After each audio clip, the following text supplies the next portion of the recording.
तो उन्होंने कहा मेरा तो व्यक्तिगत लक्ष्य यह है कि मैं मोक्ष प्राप्ति करूं, लेकिन भारत देश के लिए मेरी भावना है, मेरी अपेक्षा है कि भारत में राम राज्य आ जाए।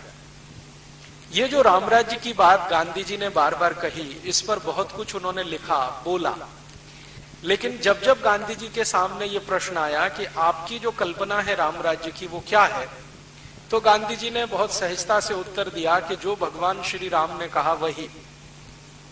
अब भगवान श्री राम ने राम राज्य के बारे में, अपने राज्य के बारे में कहां कुछ कहा, इस दृष्टि से बहुत दिन में खोजता रहा और बहुत सारे राम कथा के जो विद्वान लोग हैं, मर्मज्ञ हैं, उनसे मिलता रहा कि भगवान श्री राम ने राम राज्य के बारे में क्या कहा है। ज्यादातर जगह मुझे निराशा हाथ लगी।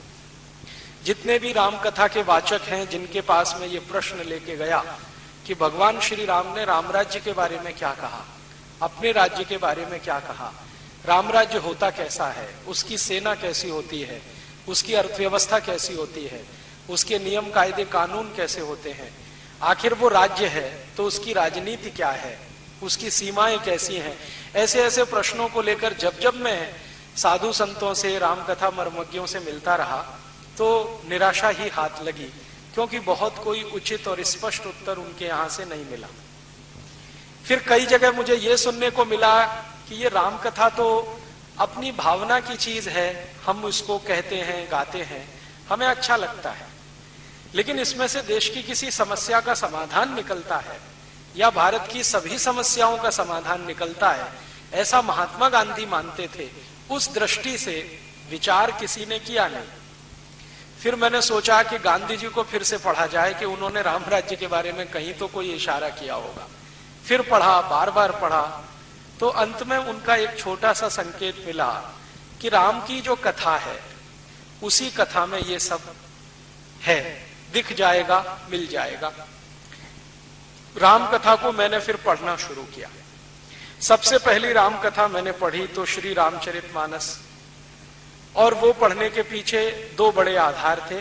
उसका सबसे बड़ा आधार ये था कि मेरी जो माँ है वो हर दिन श्री रामचरितमानस के सुंदर कांड का पाठ करती है, हर दिन।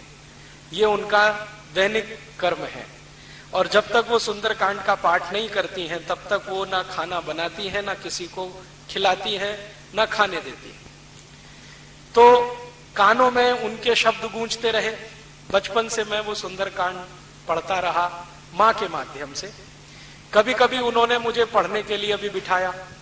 हमारे घर में एक पुरानी परंपरा सी है, बहुत साल से चल रही है, कि साल में एक बार श्री रामचरितमानस का पाठ होता है। 24 घंटे का जो अखंड पाठ होता है, उसमें भी मैं बहुत दिन शामिल रहा। बहुत दिन श्री रामचरितमानस का पाठ करने के बाद सोचा कुछ और भी पढ़ा जाए, तो श्री वाल्मीकि रामायण पढ़ी। उन्होंने भगवान श्री राम की कथा को जिस तरीके से कहा है या लिखा है, वो गोस्वामी तुलसीदास जी की तुलना में बहुत अलग है, भिन्न है। श्री गोस्वामी तुलसीदास जी के भगवान राम है और वो आराध्य है। आराध्य के बारे में कोई लिखेगा तो एक दृष्टि से लिखेगा, लेकिन गोस्वामी तुलसीदास जी की तुलना में वाल्मीकि जी के लिए राम आराध्य नहीं है। वाल्मीकि जी एक तटस्थ कवि की तरह से वो सारा वर्णन कर रहे हैं कि श्री राम जी के यहाँ ऐसा ऐसा हुआ, उनकी कहानी में ऐसा ऐसा हुआ।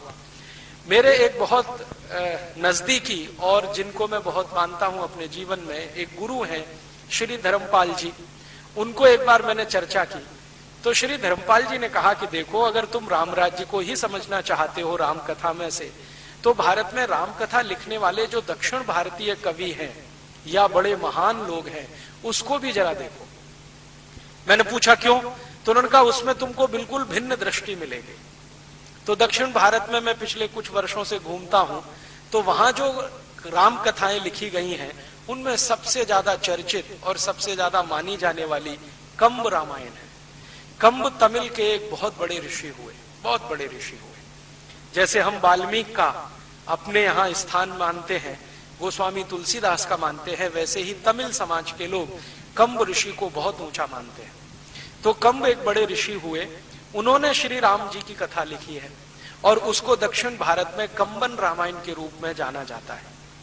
और मैंने जब श्री कंबन रामायण को पढ़ा तो अद्भुत लगी मुझे।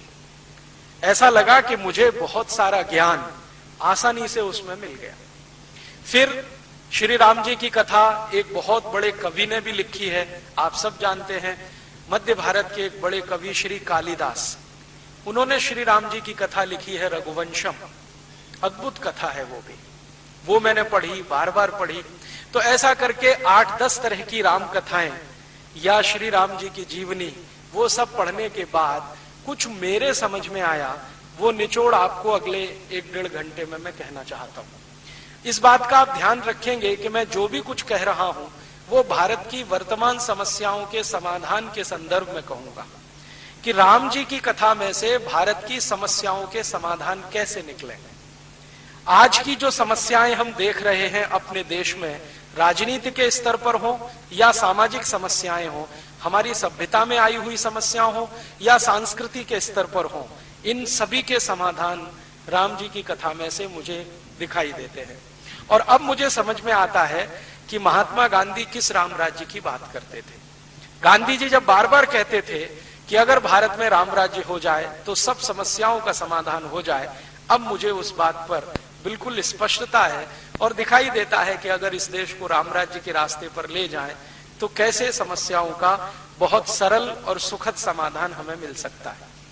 श्री राम जी की कथा आप सब जानते हैं। कथा कहने में मैं समय खराब नहीं करूंगा क्योंकि कथा आप सभी ने सुनी है। कथा के बीच में जो बिटवीन द लाइंस होती हैं, संवाद जो होते हैं, जिनमें से कोई बात को पकड़ के विश्लेषण किया जा सकता है, ऐसी कुछ बातें आपके बीच में रखूंगा।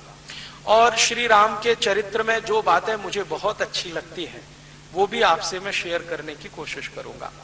मैंने अपने सुविधा की दृष्टि से श्री राम जी की कथा को 2 हिस्सों में बांटा है, या श्री राम के जीवन को 2 हिस्सों में बांटा है। एक हिस्सा है उनके जीवन का पूर्वार्ध और दूसरा हिस्सा है उनके जीवन का उत्तरार्ध। पूर्वार्ध का जो हिस्सा है वो उनके जन्म लेने से और उनके वन गमन के 1 दिन पहले तक का है। जब उनका जन्म होता है और वो अपने पिता के घर आते हैं अपनी माता कौशल्या की कोख से पैदा होकर, तो उस दिन से लेकर और वन गमन के लिए प्रस्थान करें, वो जीवन का उनका पूर्वार्ध। ये मैंने किया है, किसी दूसरे का नहीं है, सुविधा की दृष्टि से, समझने की दृष्टि से। तो उनके जीवन का एक तो है पूर्वार्ध और दूसरा है उत्तरार्ध। उत्तरार्ध वो कि जब वो अयोध्या की सीमा को छोड़कर वन में चले जाते हैं 14 वर्ष के लिए, वो उनके जीवन का उत्तरार्ध है। इन्हीं 2 हिस्सों में मैंने बांटा है। और जब वो वापस लौटते हैं अयोध्या, रावण पर विजय प्राप्त करके श्रीलंका का राज्य विभीषण को सौंपकर, तो वो भी हिस्सा मैं उनके उत्तरार्ध में ही मानता हूं। पूर्वार्ध का जो हिस्सा है श्री राम का, उसमें बचपन का जो है वो तो जैसे सभी राजाओं के बेटे बेटियों का है वैसा ही है। वो अपने पिता के बहुत लाड़ले हैं, उनके पिता उन पर बहुत ज्यादा स्नेह रखते हैं, माँ भी उनको बहुत ज्यादा स्नेह करती है। और श्री राम जी के बारे में माना जाता है और कहा भी जाता है, वो खुद अपने मुंह से कहते हैं कि उनके ऊपर श्रीमती कौशल्या का स्नेह तो है ही, केकई का विशेष स्नेह है, सुमित्रा का भी है, लेकिन केकई का विशेष स्नेह है। और राम जी इसको बार बार स्वीकार करते हैं। वो मानते हैं कि माता की कोई कृपा मेरे ऊपर हुई है, जो मुझे 14 वर्ष का वनवास मिला है, जो मेरे जीवन में मैं चाहता हूं वैसा करने का रास्ता खोल रहा है। तो केकई का विशेष स्नेह है। वो बड़े होते हैं और जैसे ही उनकी उम्र 14 वर्ष के आसपास आती है तो वो राजकाज के काम में रुचि लेना प्रारंभ करते हैं। तो उनके पिता श्री दशरथ ने उनको एक जिम्मेदारी सौंपी है, जिसको कई वर्ष तक वो निभा रहे हैं, बहुत ईमानदारी से और निष्ठा से। जिम्मेदारी क्या है? श्री दशरथ उनको कहते हैं कि तुम्हें ब्रह्म मुहूर्त में उठना है और प्रजा के बीच में जाके घूमना है, प्रजा के मन के सुख दुख तुम्हें पता करने हैं और ये आकर मुझे बताने हैं या मंत्रिमंडल के सामने रखने हैं। तो भगवान श्री राम या राजकुमार श्री राम बिना किसी वो तकलीफ के, बिना किसी दुख को महसूस किए हुए या बिना किसी रुकावट के हर दिन नियमित रूप से ब्रह्म मुहूर्त में उठते हैं, दैनिक कर्म से निवृत्त होते हैं और प्रजा के बीच में घूमते हैं, प्रजा से हालचाल पूछते हैं, लोगों से बात करते हैं, आप क्या महसूस करते हैं, राज्य कैसा चल रहा है। नीतियां कैसी हैं, राजा के बारे में, राजा के राज्य के अधिकारियों के बारे में नियमित रूप से वो फीडबैक लेते हैं, जानकारी लेते हैं। लौट कर आकर दरबार में अपने पिता श्री दशरथ को बताते हैं कि देखो इस प्रश्न पर प्रजा ऐसा सोचती है, उस प्रश्न पर ऐसे सोचती है। और दशरथ श्री राम की दी गई सूचनाओं के अनुसार बहुत सारे फैसले करते हैं। कोई नीति बदलनी है तो नीतियों को बदलते हैं, राज्य के किसी अधिकारी को दंड देना है तो दंड देते हैं। और दशरथ जी का ऐसा मानना है कि राम झूठ नहीं बोलता, क्योंकि उसमें बहुत सारे सद्गुण हैं। उनमें से एक सद्गुण है कि उसके मुंह से झूठ बात कभी निकलती नहीं, वो झूठ कभी बोलता नहीं, सत्य का आचरण हमेशा रखता है और उसे वो छोड़ता नहीं। तो वो जैसा भी आके भगवान राम उनको बताते हैं, दशरथ जी उनको पूरा का पूरा मान करके अक्षर से सच है वैसे ही वो न्याय करते हैं, वैसे ही फैसले करते हैं। तो उनका राज्य बहुत अच्छे से चल रहा है, प्रजा में काफी सुख है, दुख नहीं है, तकलीफें नहीं है।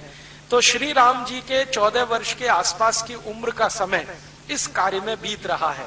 माने दशरथ जी के मन में ये अपेक्षा हो रही है कि एक दिन आकर ये अच्छे से गद्दी संभालेगा और ये अच्छा राजा सिद्ध होगा।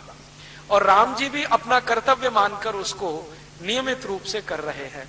जब जब उनके सामने ऐसा कोई मौका आता है कि जाओ अपने ननिहाल चले जाओ या अपने किसी रिश्तेदार के घर चले जाओ, तो वो किसी न किसी कारण से अपने को रोकते हैं और वो बार बार कहते हैं कि मैं ननिहाल गया तो ये बड़ा काम रुक जाएगा, इसलिए ननिहाल जाना हर बार वो टालते हैं। जबकि उनके जो भाई हैं भरत, उनको जब मौका मिले ननिहाल जाने का वो सहर्ष तैयार रहते हैं। और उनकी माँ भी उनको बहुत प्रेरित करती है कि तुम ज्यादा समय वहीं रहो तो अच्छा है। तो ऐसा कुछ अंतर सा दिखाई देता है। बाद में उनके इसी उम्र के आसपास के समय में उस राज्य के एक बड़े गुरु विश्वामित्र जी आके श्री राम को उनके पिता से मांग लेते हैं और वो कहते हैं कि देखो मैं वन में यज्ञ करना चाहता हूं और यज्ञ करने के लिए रास्ते में बहुत सारी रुकावटें हैं। उन रुकावटों में सबसे बड़ी रुकावट है राक्षस हैं, वो यज्ञ संपन्न नहीं होने देते, किसी न किसी बहाने कोई ना कोई विघ्न डालते रहते हैं। मैं शस्त्र नहीं उठाने की कसम खा चुका हूं, वरना मैं स्वयं इन राक्षसों का संहार करने में समर्थ हूं।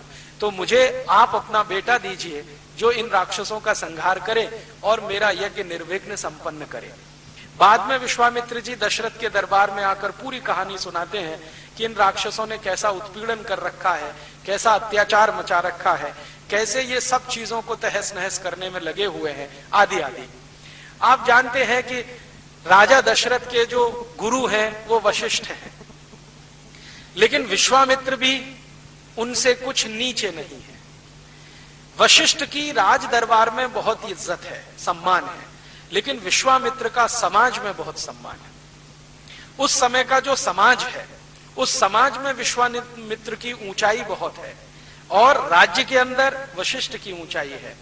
तो जब विश्वामित्र आते हैं और राम जी को मांगते हैं तो दशरथ कहते हैं कि ठीक है, मैं वशिष्ठ से बात करूंगा और मेरे गुरु अगर कहते हैं तो जरूर शहर से जाने की अनुमति है। तो वशिष्ठ से दशरथ जी का संवाद होता है। उस संवाद में श्री राम जी भी पहुंच जाते हैं। हालांकि उनको उनके पिता ने अनुमति नहीं दी है कि तुम इसमें शामिल हो, लेकिन वो कहते हैं कि मेरे बारे में फैसला हो रहा है, इसलिए मेरा रहना आवश्यक है। तो वशिष्ठ जी कुछ ऐसे इशारे में संकेत करते हैं कि राम का वहां जाना ठीक नहीं है, उसकी जरूरत भी नहीं है। हम चाहें तो विश्वामित्र के साथ अपनी सेना को भेज देते हैं, ये सेना जाएगी, राक्षसों का संहार करके वापस आ जाएगी, इसमें कोई तकलीफ नहीं है। तो राम पूछ रहे हैं आप ऐसा क्यों सोचते हैं? तो वशिष्ठ कहते हैं कि देखो तुम्हारे पिताजी वृद्ध हो चुके हैं, इनको अभी वानप्रस्थी होना है, राजकाज से मुक्त होना है, अब तुम्हें इस राज्य को संभालना है, तुम्हें ये पद मिलना है, इस पर बैठकर इसकी गरिमा है, इसकी इज्जत है, प्रतिष्ठा है, वो बढ़ानी है, इसलिए हम तुमको वन नहीं भेज सकते। पता नहीं वहां कितना समय लगे, 2 वर्ष लग जाए, 5 वर्ष लग जाए, हो सकता है ज्यादा समय लग जाए, क्योंकि ये राक्षसों का साम्राज्य, खासकर जो मायावी राक्षस हैं उनका साम्राज्य बहुत फैल गया है। अयोध्या की सीमा को छोड़कर जितनी सीमाएं वर्णन की गई हैं वो सब राक्षसों के कब्जे में है। तो श्री राम कहते हैं कि मुझे जीवन में एक ही तो मौका मिल रहा है अपने को साबित करने का, और आप वो भी मुझसे छीन लेना चाहते हैं। और वो कहते हैं कि मुझे तो लगता है कि विश्वामित्र मेरे बड़े हितैषी हैं आपकी तुलना में। तो वशिष्ठ उनसे पूछ रहे हैं कि तुमको ऐसा क्यों लगता है? तो वो कहते हैं कि देखो, जब तक मैं राजमहल में रहता हूं तो मुझे प्रजा के सुख दुख का सिर्फ अनुभव हो जाए, इसकी मैं कोशिश करता हूं प्रयास पूर्वक।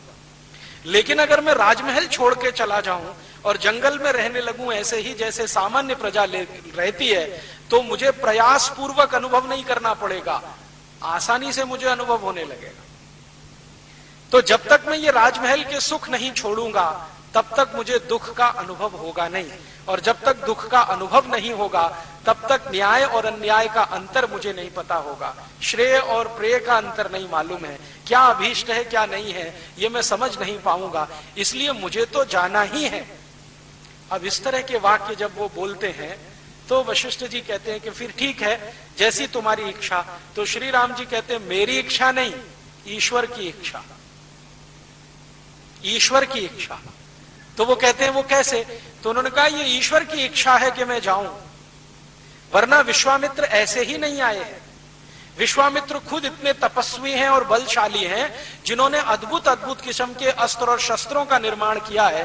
वो चाहे तो राक्षसों का पूरा साम्राज्य मिटा सकते। वो कह रहे हैं कि मैंने एक संकल्प किया है कि राक्षसों के युद्ध नहीं लड़ूंगा, लेकिन वो संकल्प तोड़ भी सकते हैं, और संकल्प तोड़ने का प्रायश्चित करने की भी हैसियत उनकी है, लेकिन कुछ विशेष सोच विचार कर वो मुझे लेने आए हैं। तो मैं मानता हूं कि ये ईश्वर की कोई इच्छा है। और वशिष्ठ को कहते हैं कि मैं तो बहुत आस्थावान हूं, ईश्वर के प्रति मेरा परम विश्वास है, और वो कहते हैं कि नियति निश्चित है, इसलिए मुझे लगता है कि ये वनगमन जाना ही है। तो वो निकलते हैं और अपने साथ अपने भाई लक्ष्मण को ले जाते हैं। पहले तो वो सोचते हैं मैं अकेला जाऊं, लेकिन लक्ष्मण उनको बहुत जिद करके तैयार करते, नहीं मैं भी आपके साथ चलूंगा। लक्ष्मण की जो मां है सुमित्रा, वो उनको बार बार ये सिखा रही है कि तुम्हें राम की छाया बन के रहना है, जीवन के किसी भी मोड़ पर उन्हें छोड़ना नहीं है, तुमको उनसे सीखना है, अपना इष्ट उनको बनाना है। तो सुमित्रा की शिक्षा, बाद में दशरथ का आशीर्वाद, दोनों मिलकर विश्वामित्र के साथ जाते हैं। अब विश्वामित्र के साथ जब वो जा रहे हैं तो सबसे महत्व की बात जो मुझे समझ में आती है वो ये कि जब उनको कहा उनके पिताश्री दशरथ ने कि देखो राक्षसों से युद्ध होगा, तुम अपने साथ सेना लेकर जाओ, तो श्री राम कहते हैं कि सेना लेकर गया तो क्या फायदा। तो कहते हैं अच्छा ठीक है, सेना लेके नहीं जा रहे हो तो अस्त्र शस्त्र लेकर जाओ। तो उन्होंने कहा अयोध्या के अस्त्र शस्त्रों से लड़ा तो क्या फायदा। फिर वो कह रहे हैं कि अच्छा ठीक है, ना तुम सेना ले जाना चाहते हो ना अस्त्र शस्त्र ले जाना चाहते हो, इस राज्य के कुछ बहादुर सैनिक हैं उनको अपने साथ ले जाओ। उन्होंने कहा नहीं, ये तो मैं धर्म युद्ध के लिए जा रहा हूं, न्याय युद्ध के लिए जा रहा हूं, इसलिए जहां जाऊंगा वहीं सेना बनाऊंगा, जहां जाऊंगा वहीं अस्त्र शस्त्रों का निर्माण करूंगा, जहां जाऊंगा वहीं संसाधन जुटाऊंगा। अब ये जो बात है श्री राम जी की, ये आज की बहुत सारी समस्याओं की तरफ इशारा करती है। श्री राम में लीडरशिप है, नेतृत्व करने की क्षमता है। लीडर वो होता है जो जहां जाए वहीं व्यवस्था बना ले। और आज के भारत की राजनीति में लीडर पैदा होना बंद हो गए हैं, अब मैनेजर पैदा होते हैं।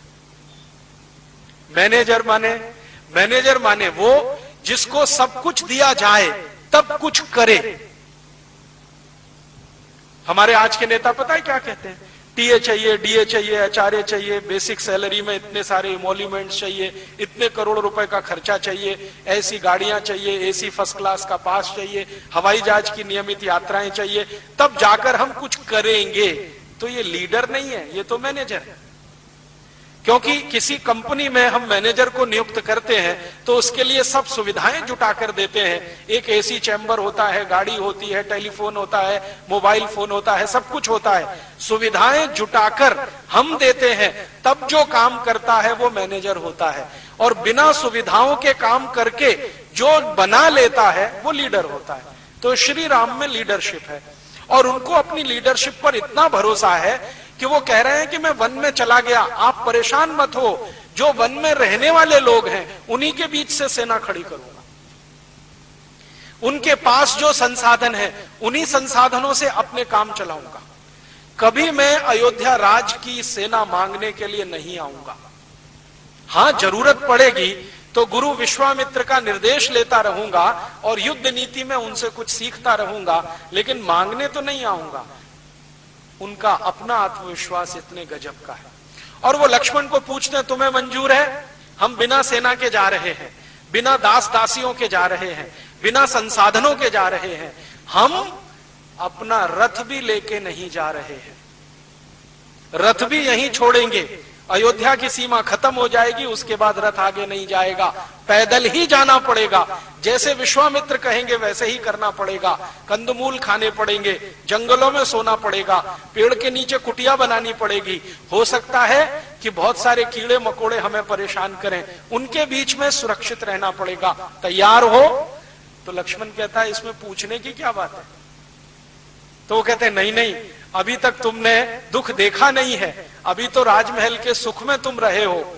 तो वो पूछ रहे हैं लक्ष्मण को कंबन रामायण में जो ऋषि है ना, उन्होंने राम के बराबर रखा है। मतलब लक्ष्मण बोलते हैं, रामचरितमानस में लक्ष्मण ज्यादा सुनते हैं, कंब रामायण में लक्ष्मण बोलते हैं और बराबर बोलते हैं। तो कंब रामायण में लक्ष्मण कह रहे हैं कि अच्छा, आपने कौन सा दुख देखा है इन महलों में? आपने अभी तक सुख ही सुख देखा है, तो मैंने भी देखा है। अब आप दुख झेलना शुरू करेंगे, मैं भी सीख लूंगा, इसमें कोई मुश्किल नहीं है, चलो। तो दोनों निकलते हैं विश्वामित्र के साथ। विश्वामित्र के साथ रास्ते भर जो संवाद उनका चला है, अद्भुत है, बहुत ही अद्भुत है। विश्वामित्र राम को बहुत सारे प्रश्न करते हैं और उन प्रश्नों के जो वो उत्तर देते हैं तो विश्वामित्र गदगद होते हैं। वो कहते हैं कि ये लड़का समय से पहले परिपक्व हो चुका है और भविष्य का चक्रवर्ती सम्राट या राजा होने की इसमें सभी काबिलियत है। तो ऐसे बहुत सारे प्रश्न हैं जो विश्वामित्र और राम के संवाद के रूप में है। तो विश्वामित्र पहला प्रश्न पूछ रहे, राम तुम्हें मालूम है हम कहां जा रहे हैं? तो हाँ, वन में जा रहे हैं, कहीं आपकी कुटिया बनी हुई है, वहां राक्षस बहुत उत्पात मचा रहे हैं, वो आपको यज्ञ नहीं करने दे रहे हैं और आपको यज्ञ करना है, क्योंकि ये यज्ञ आप अपने लिए नहीं कर रहे हैं, समाज के लिए कर रहे हैं, समाज को सुख मिले इसके लिए यज्ञ कर रहे हैं। तो मैं भी समाज का एक अंग हूं, आपके यज्ञ में निर्विघ्नता आए, वो संपन्न हो, ऐसी मेरी इच्छा है, उसमें सहयोग करने जा रहा हूं। तो वो पूछ रहे हैं विश्वामित्र कि तुम जहां जा रहे हो वहां किस तरह के राक्षस रहते हैं, अंदाजा है? तो उन्होंने कहा, अंदाजा तो नहीं है, लेकिन देख लूंगा, पता चल जाएगा कितने मजबूत हैं, कितने ताकतवर हैं, उनकी शक्ति कितनी है, मेरी शक्ति कितनी है। तो फिर वो कह रहे हैं कि सेना तो लिया नहीं है हमने, राजा दशरथ तो तैयार थे सेना देने के लिए, पैसा भी लिया नहीं है हमने, दास दासियां लिया नहीं है हमने, मैनेजर लिए नहीं है, तुम्हारे सहयोगी है नहीं, तुम्हारे पास अपना तीर कमान है, धनुष है, लक्ष्मण के पास इतना है, अब क्या करेंगे वहां? तो श्री राम कहते हैं एक वाक्य, वो कहते हैं कि हम जन सेना बनाएंगे। राजा दशरथ की सेना तो दूसरे तरह की है, हम तो दूसरे तरह की सेना बनाएंगे। तो विश्वामित्र जिज्ञासा से पूछते हैं, तुम्हारा क्या मानना है, राजा दशरथ की सेना कैसी है? तो वो कहते हैं, राजा दशरथ की सेना में जितने भी सैनिक हैं वो सब वेतन पर काम करने वाले हैं। तो इनकी जो देशभक्ति है या स्वामी भक्ति है वो वेतन से जुड़ी हुई है। जब तक इनको समय से वेतन मिलता रहता है, इनके मन में देशभक्ति प्रज्वलित रहती है। जो एक महीने भी इनका वेतन ना मिले तो ये सब बिखर जाते हैं, इनमें दम नहीं है। इनकी ताकत से राक्षस राज्य का सफाया नहीं होता। तो फिर विश्वामित्र पूछ रहे हैं, तुम्हें शक है कोई? हाँ, राम कह रहे हैं, बहुत बड़ा शक है। अगर राक्षसों का कोई राजा इनके पास आए और हमसे ज्यादा सैलरी और पगार ऑफर कर दे तो ये तो सब चले जाएंगे उनके पास, इन पे भरोसा नहीं है मुझे। तो उन्होंने कहा, तुम ऐसा किस आधार पर कहते हो? तो उन्होंने कहा, मैं रोज यही देखता हूं अपने राज्य माने अयोध्या में, मैं रोज सुबह ब्रह्म मुहूर्त में निकलता हूं, सैनिकों के घर में भी जाता हूं, सेना प्रमुख के यहां भी जाके बैठता हूं, उनसे जो संवाद होते हैं उससे मेरे समझ में आता है कि ये पैसे के लिए लड़ने वाले हैं, इनकी ताकत नहीं है। इसलिए मैं तो ऐसे सैनिक तैयार करूंगा जो अपने सम्मान और इज्जत के लिए लड़ेंगे, अपने अस्तित्व के लिए लड़ेंगे, उनकी ताकत इनसे कई गुनी ज्यादा होगी। तो विश्वामित्र पूछ रहे हैं कि जरा और स्पष्ट करो। तो वो कह रहे हैं कि देखो, जंगलों में कोई लोग तो रहते हैं। तो विश्वामित्र से पूछ रहे हैं, बताओ कौन तरह के लोग रहते हैं। तो विश्वामित्र भारत के उन जनजातियों के नाम गिना रहे हैं उनको जो जंगलों में निवास करती हैं। जैसे गोंड जनजाति है, भील जनजाति है, कोल जनजाति है। ऐसी 4556 जनजातियां हैं जो शहरों में रहती, नगरों में नहीं रहती। आज दुर्भाग्य से हम उन सबको आदिवासी कहते हैं, राम जनजाति के रूप में संबोधित करते हैं। तो राम कह रहे हैं कि ये जो 4556 किस्म की जनजातियां हैं, इनका राक्षसों से क्या लेना देना है। तो विश्वामित्र समझाते हैं कि राक्षस इन्हीं को परेशान करते हैं, इनके घर लूट लेते हैं, इनकी संपत्ति लूट लेते हैं, इनके घर की बेटियों को ले जाते हैं, इनकी पत्नियों का शील हरण कर देते हैं, उनकी बेइज्जती करते हैं, उनका सम्मान खत्म कर देते हैं और घरों में आग लगा देते हैं। इनके घरों से पकड़े हुए लोगों को दास बनाकर कहीं बेच देते हैं। राक्षस इस किस्म के लोग हैं। तो राम कहते हैं कि बस मेरा समाधान हो गया। विश्वामित्र पूछते हैं क्या? तो कहते हैं मैं इन्हीं के बीच में जाऊंगा, चूंकि राक्षस इनको परेशान कर रहे हैं, चूंकि ये राक्षसों से पीड़ित हैं, चूंकि उनसे बहुत साल से शोषित हैं, चूंकि इनके सम्मान को राक्षसों ने बार बार तोड़ा है, इसलिए इनके मन में चिंगारी थोड़ी सी सुलगाऊंगा, ये बहुत बड़े सैनिक बन जाएंगे। तो विश्वामित्र कहते हैं कि राम, ये तो सब साधारण लोग हैं। कैसे लोग हैं? राम पूछ रहे हैं, मैंने तो देखा नहीं है। तो वो राम जी को समझा रहे हैं विश्वामित्र के, देखो इन जनजातियों में कुछ जनजातियां ऐसी हैं जो लोहे के औजार बनाती हैं, माने लोहारी का काम करती है। तो राम ने कहा तब तो बहुत अच्छा है, जो लोहारी जानते हैं वो अस्त्र शस्त्र भी बना सकते हैं। जिनको रॉ मटेरियल पीटना आता है, कच्चे लोहे को पीटना आता है, वो शस्त्रों का निर्माण भी कर लेंगे, अस्त्रों का भी निर्माण कर लेंगे। अब बताओ दूसरे कौन है? तो उन्होंने कहा दूसरी वो जनजातियां हैं जो कुम्हारी का काम करती हैं। तो उनका फिर तो और काम बन गया मेरा। तीसरी जनजातियां बैलगाड़ी बनाने का काम करती हैं। चौथी जनजातियां बांस का काम करती हैं। तो श्री राम जी कहते हैं कि ये जितने तरह की जनजातियां हैं, चूंकि सब कुछ ना कुछ काम करते हैं, इसलिए मेरी सेना इन्हीं से बनेगी। अब ये सेना युद्ध कैसे करेगी? तो श्री राम जी कहते हैं कि ये हर समय युद्ध नहीं करेगी। ये सेना के सैनिक हर समय अपना काम करेंगे, जब युद्ध का समय आएगा तो काम छोड़कर मैदान में लड़ेंगे। तो विश्वामित्र कहते हैं कि तब तो इनको विशेष प्रशिक्षण देना पड़ेगा। तो राम ने कहा उसकी जिम्मेदारी मैं लेता हूं, इनको विशेष प्रशिक्षण देना है वो मेरी जिम्मेदारी है। तो इस तरह का संवाद करते करते सीमा खत्म होती है और विश्वामित्र के वन का जो स्थान है वहां आके वो टिकते हैं। आते ही मुठभेड़ हो जाती है और वो वध करना शुरू करते हैं।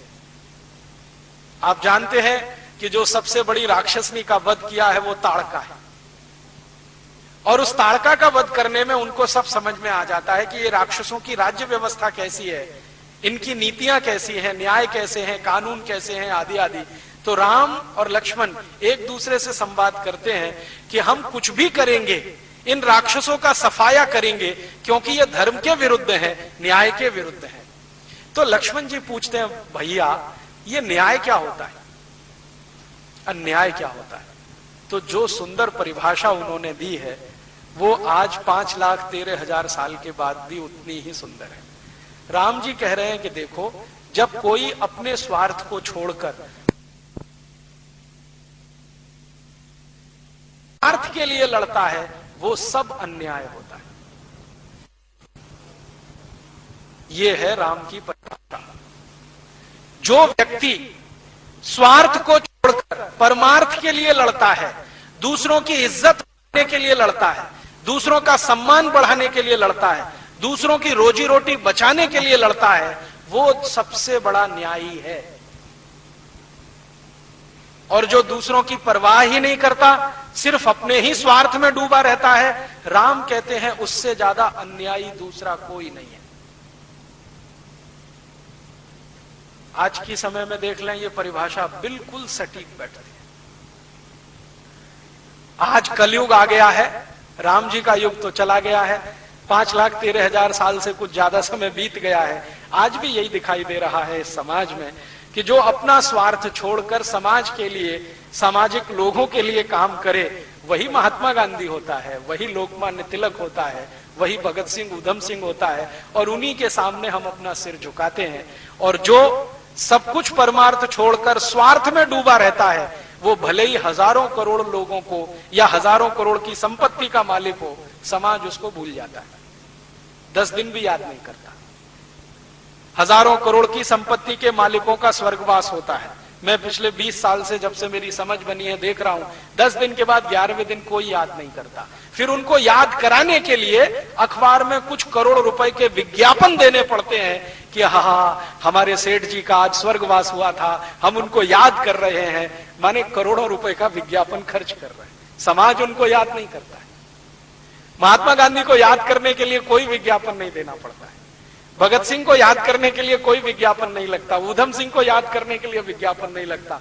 तो राम जी बनाकर गए, ये परिभाषा हमारी नहीं है कि जो दूसरों के लिए लड़ रहा है, उनके संघर्ष में है, तो वो तो न्याय के रास्ते पर है। जो अपने स्वार्थ के लिए है, वो तो अन्याय के रास्ते पर है। तब वो बात चल रही है कि ये जो रावण है वो किस रास्ते पर है? तो राम कह रहे हैं निश्चित रूप से अन्याय के रास्ते पर है। रावण अपने लिए लड़ रहा है, अपनी जाति के लिए लड़ रहा है, इसके आगे कुछ नहीं। तो वो तो अन्याय के रास्ते पर है। ये राक्षस सब अन्याय के रास्ते पर हैं। हम न्याय के रास्ते पर इसलिए हैं कि हम अपने स्वार्थ को छोड़कर अयोध्या से यहां आए हैं, और यहां आने के बाद हम जीतेंगे इस युद्ध को, ये मेरा विश्वास है। लेकिन अपना राज्य कायम नहीं करेंगे। ये पूरा राज्य इन्हीं को सौंपकर हम चुपचाप यहां से निकल जाएंगे। तो लक्ष्मण कहते हैं, अरे मैं तो ये सोच के बैठा था कि ये पूरा किष्किंधा का राज्य हमारा होने वाला है। ये जो किष्किंधा है ना, वन का एक बड़ा क्षेत्र है, जिसका राजा काफी दिनों तक बाली रहा है। उसके बाली के बाद सुग्रीव रहा है, और बाली के पहले रावण वहां का राजा है, माने रावण के क्षेत्र का है। तो वो कह रहे हैं, लक्ष्मण मैं तो ये सोच के आया था कि हम इस राज्य को जीत लेंगे, राक्षसों से मुक्त कर लेंगे, ये तो हमारे अयोध्या का अंग बनेगा। तो कहते हैं, लक्ष्मण तुम भी अन्याय के रास्ते पर जाना चाहते हो? तो लक्ष्मण कह रहे हैं कि हमारे भारत में तो चक्रवर्ती सम्राट वही होता है जो दूसरों के राज्य को जीत लेता है। तो राम कहते हैं कि मैं चक्रवर्तित्व की परिभाषा बदलना चाहता हूं और एक नई परिभाषा गढ़ना चाहता हूं। अब आप जरा देखिए इस बात को। राम के पहले उनके वंश में जितने भी महान राजा हुए, रघु हुए, दिलीप हुए, अज हुए, इन सभी ने चक्रवर्तित्व की परिभाषा बनाई है क्या? कि किसी राज्य के लिए अगर वो लड़े, जीत लिया, तो राज्य उनके अधीन आया, राज ने उनकी मातहती की। और इस तरह से रघु चक्रवर्ती हुए, अज चक्रवर्ती हुए, दिलीप चक्रवर्ती हुए। ये सब दशरथ के पूर्वज हैं, दशरथ के पिता पितामह ये सब हैं। राम कहते हैं कि मैं अपने कुल में चक्रवर्तित्व की परिभाषा बदलना चाहता हूं और आज से नई परिभाषा गढ़ना चाहता हूं कि हम राज्यों को जीतेंगे लेकिन अपने राज्य का अंग नहीं बनाएंगे। इसी राज्य में से किसी को निकालकर उसको राजा बनाकर हम वापस अपने घर चले जाएंगे। तो लक्ष्मण कह रहे हैं कि भैया इनमें तो हैसियत नहीं है राजा होने की। तो कह रहे हैं कि हम हैसियत पैदा करेंगे। ये तो ठीक है कि इनमें हैसियत नहीं है, लेकिन हम हैसियत पैदा करेंगे, इनको ट्रेनिंग देंगे, विचार की ट्रेनिंग, विचार का प्रशिक्षण, अस्त्र शस्त्र का प्रशिक्षण, राजनीति का प्रशिक्षण, ये सब हम देंगे तो ये राज्य भी चलाने के काबिल हो जाएंगे। तो लक्ष्मण पूछ रहे हैं कि फिर ये कौन सा तंत्र बनेगा? तो राम कह रहे हैं ये गणतंत्र बनेगा, यही प्रजातंत्र बनेगा। मुझे अब समझ में आता है कि प्रजातंत्र के मूल शायद श्री राम ही है। उनके पहले इस देश में प्रजातंत्र कहीं नहीं है। प्रजातंत्र में आज जो परिभाषा चलती है ना, लोगों का शासन, लोगों के लिए, लोगों के द्वारा, और राम जी ने तो यही सिद्ध कर दिया। वन में गए हैं और छोटे छोटे राज्य जो राक्षसों के कब्जे में हैं उनको मुक्त कराया है, संहार किया है रावण के सहयोगी राक्षसों का, और अच्छे तरीके से किया है, जड़मूल से खत्म कर दिया है, लेकिन किसी भी राज्य को अयोध्या में नहीं मिलाया है। हर स्थानीय, गोंड जाति के किसी एक स्थानीय व्यक्ति को राजा बना दिया, भील जाति के किसी स्थानीय व्यक्ति को राजा बना दिया, कोल जाति के किसी स्थानीय व्यक्ति को राजा बना दिया, तो गोंडों का राज्य स्थापित करा दिया, भीलों का राज्य स्थापित करा दिया, कोलों का राज्य स्थापित करा दिया, और वो राज्य हजारों साल तक इस देश में चलता आया, हजारों साल तक। अगर आप गोंड जनजाति के लोगों के बीच में जाकर, कोल जनजाति के लोगों के बीच में जाकर, या भील जनजाति के लोगों के बीच में जाकर संवाद करें, तो वो कहते हैं ये राज्य तो राम का दिया हुआ है। मैं पिछले 4-5 वर्षों में मध्य और दक्षिण भारत में रहने वाली ये जो जनजातियां हैं, गोंड जनजाति सबसे ज्यादा मध्य भारत में है। ये जो मध्य प्रदेश का हिस्सा है, थोड़ा महाराष्ट्र का और बहुत बड़ा आंध्र प्रदेश का, यहां पर गोंड जनजातियों के लोग रहते हैं। कोल जनजाति थोड़ा उससे नीचे है और भील काफी बड़े इलाके में। इन तीनों जनजातियों के प्रमुखों के बीच में जाकर कई कई दिन रहा हूं और उनकी रामकथा सुनी है। वो हर बार रामकथा की शुरुआत ही कहते हैं, हे भगवान श्री राम, ये राज्य आपका दिया हुआ है, हम तो आपके सेवक हैं। और जब कंब रामायण मैंने पढ़ा तो बिल्कुल बात समझ में आई। वो लक्ष्मण को कह रहे हैं कि राज्य हम जीतेंगे, देंगे इनको वापस, राजा इन्हीं का होगा, हमारा कोई व्यक्ति यहां राजा बन के नहीं बैठेगा। तो राक्षसों से, रावणों से राज्य छीनकर भीलों को, कोलों को और दूसरी जनजातियों को राजा बनाते चले जाना, ये राम ने चक्रवर्तित्व की नई परिभाषा दी है। और इसलिए शायद वो आदर्श और मर्यादा पुरुषोत्तम माने गए। हमारे यहां इसके पहले कभी ऐसा हुआ नहीं।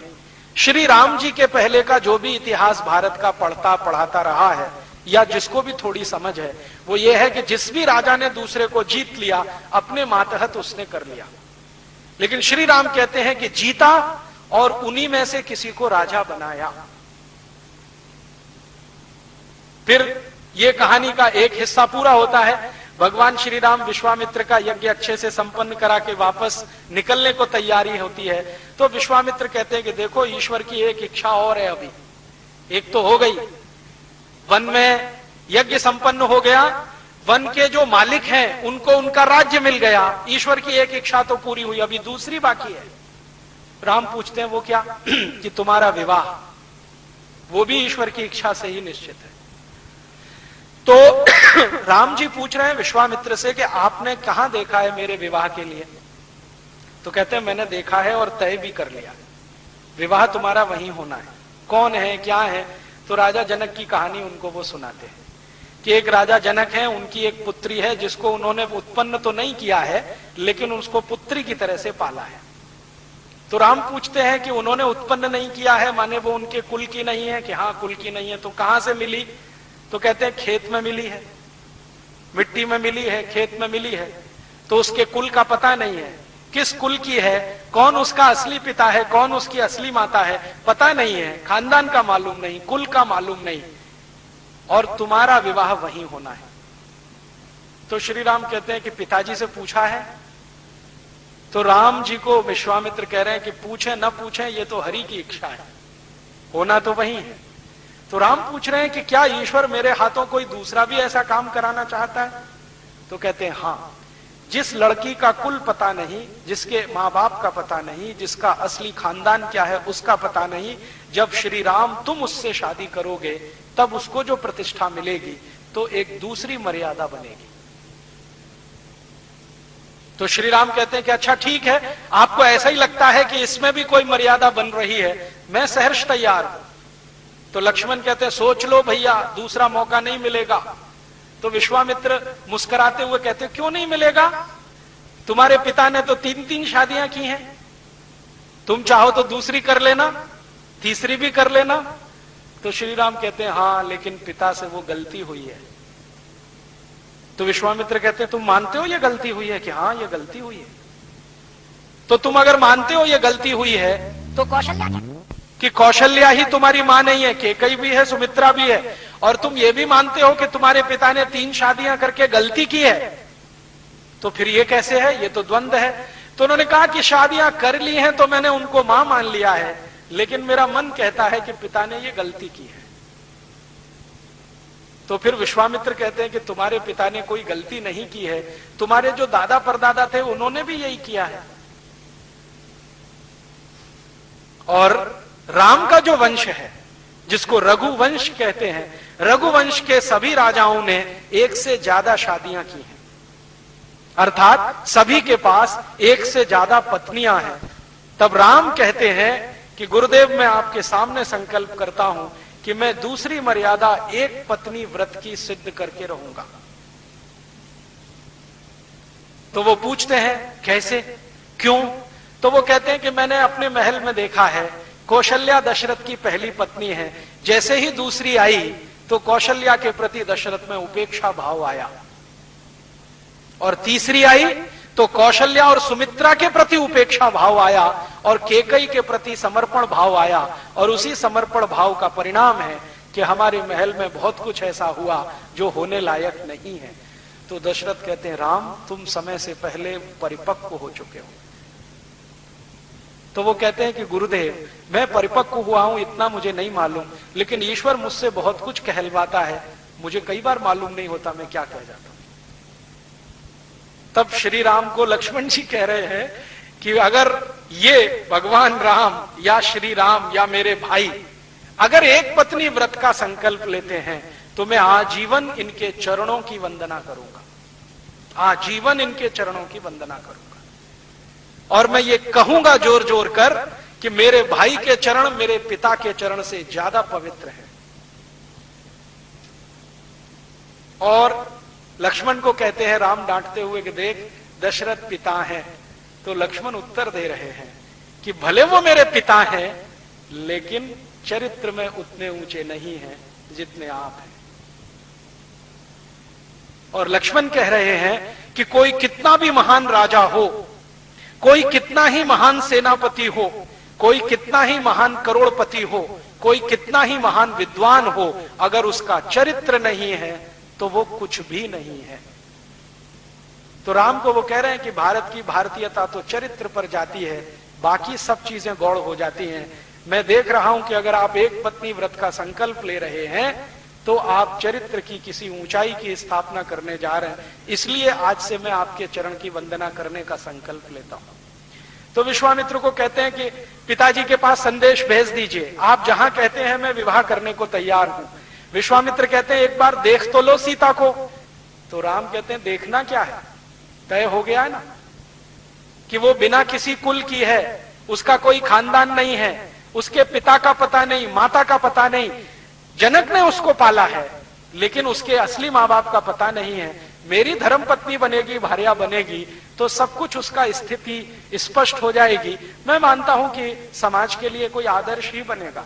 तो विश्वामित्र कहते हैं तुम्हारे पिता को अगर सूचना मिलेगी तो ये विवाह नहीं होने देंगे। क्यों?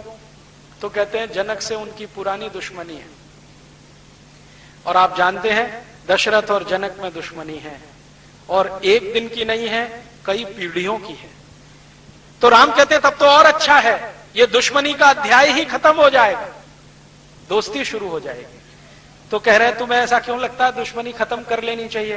तो कहते हैं रावण का संहार करना है तो राजा जनक भी चाहिए, दशरथ भी चाहिए, और बाकी सब चाहिए।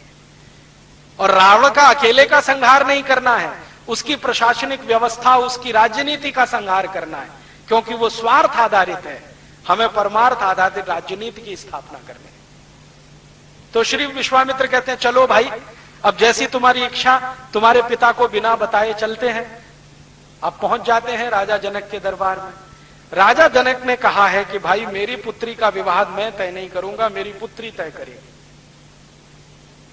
और क्यों करेगी? क्योंकि वो स्वयं वरा है, अपने वर को स्वयं चुनेगी। क्यों चुनेगी? तो राजा जनक कहते हैं कि उसमें बहुत सारे सद्गुण हैं, और उन्हीं सद्गुणों के आधार पर मैं कहता हूं कि वो स्वयं वरा है, मैं तय नहीं करूंगा। तो ठीक है, राजा जनक को कहते हैं विश्वामित्र के आप तय कर लो, आपकी पुत्री को पूछ लो।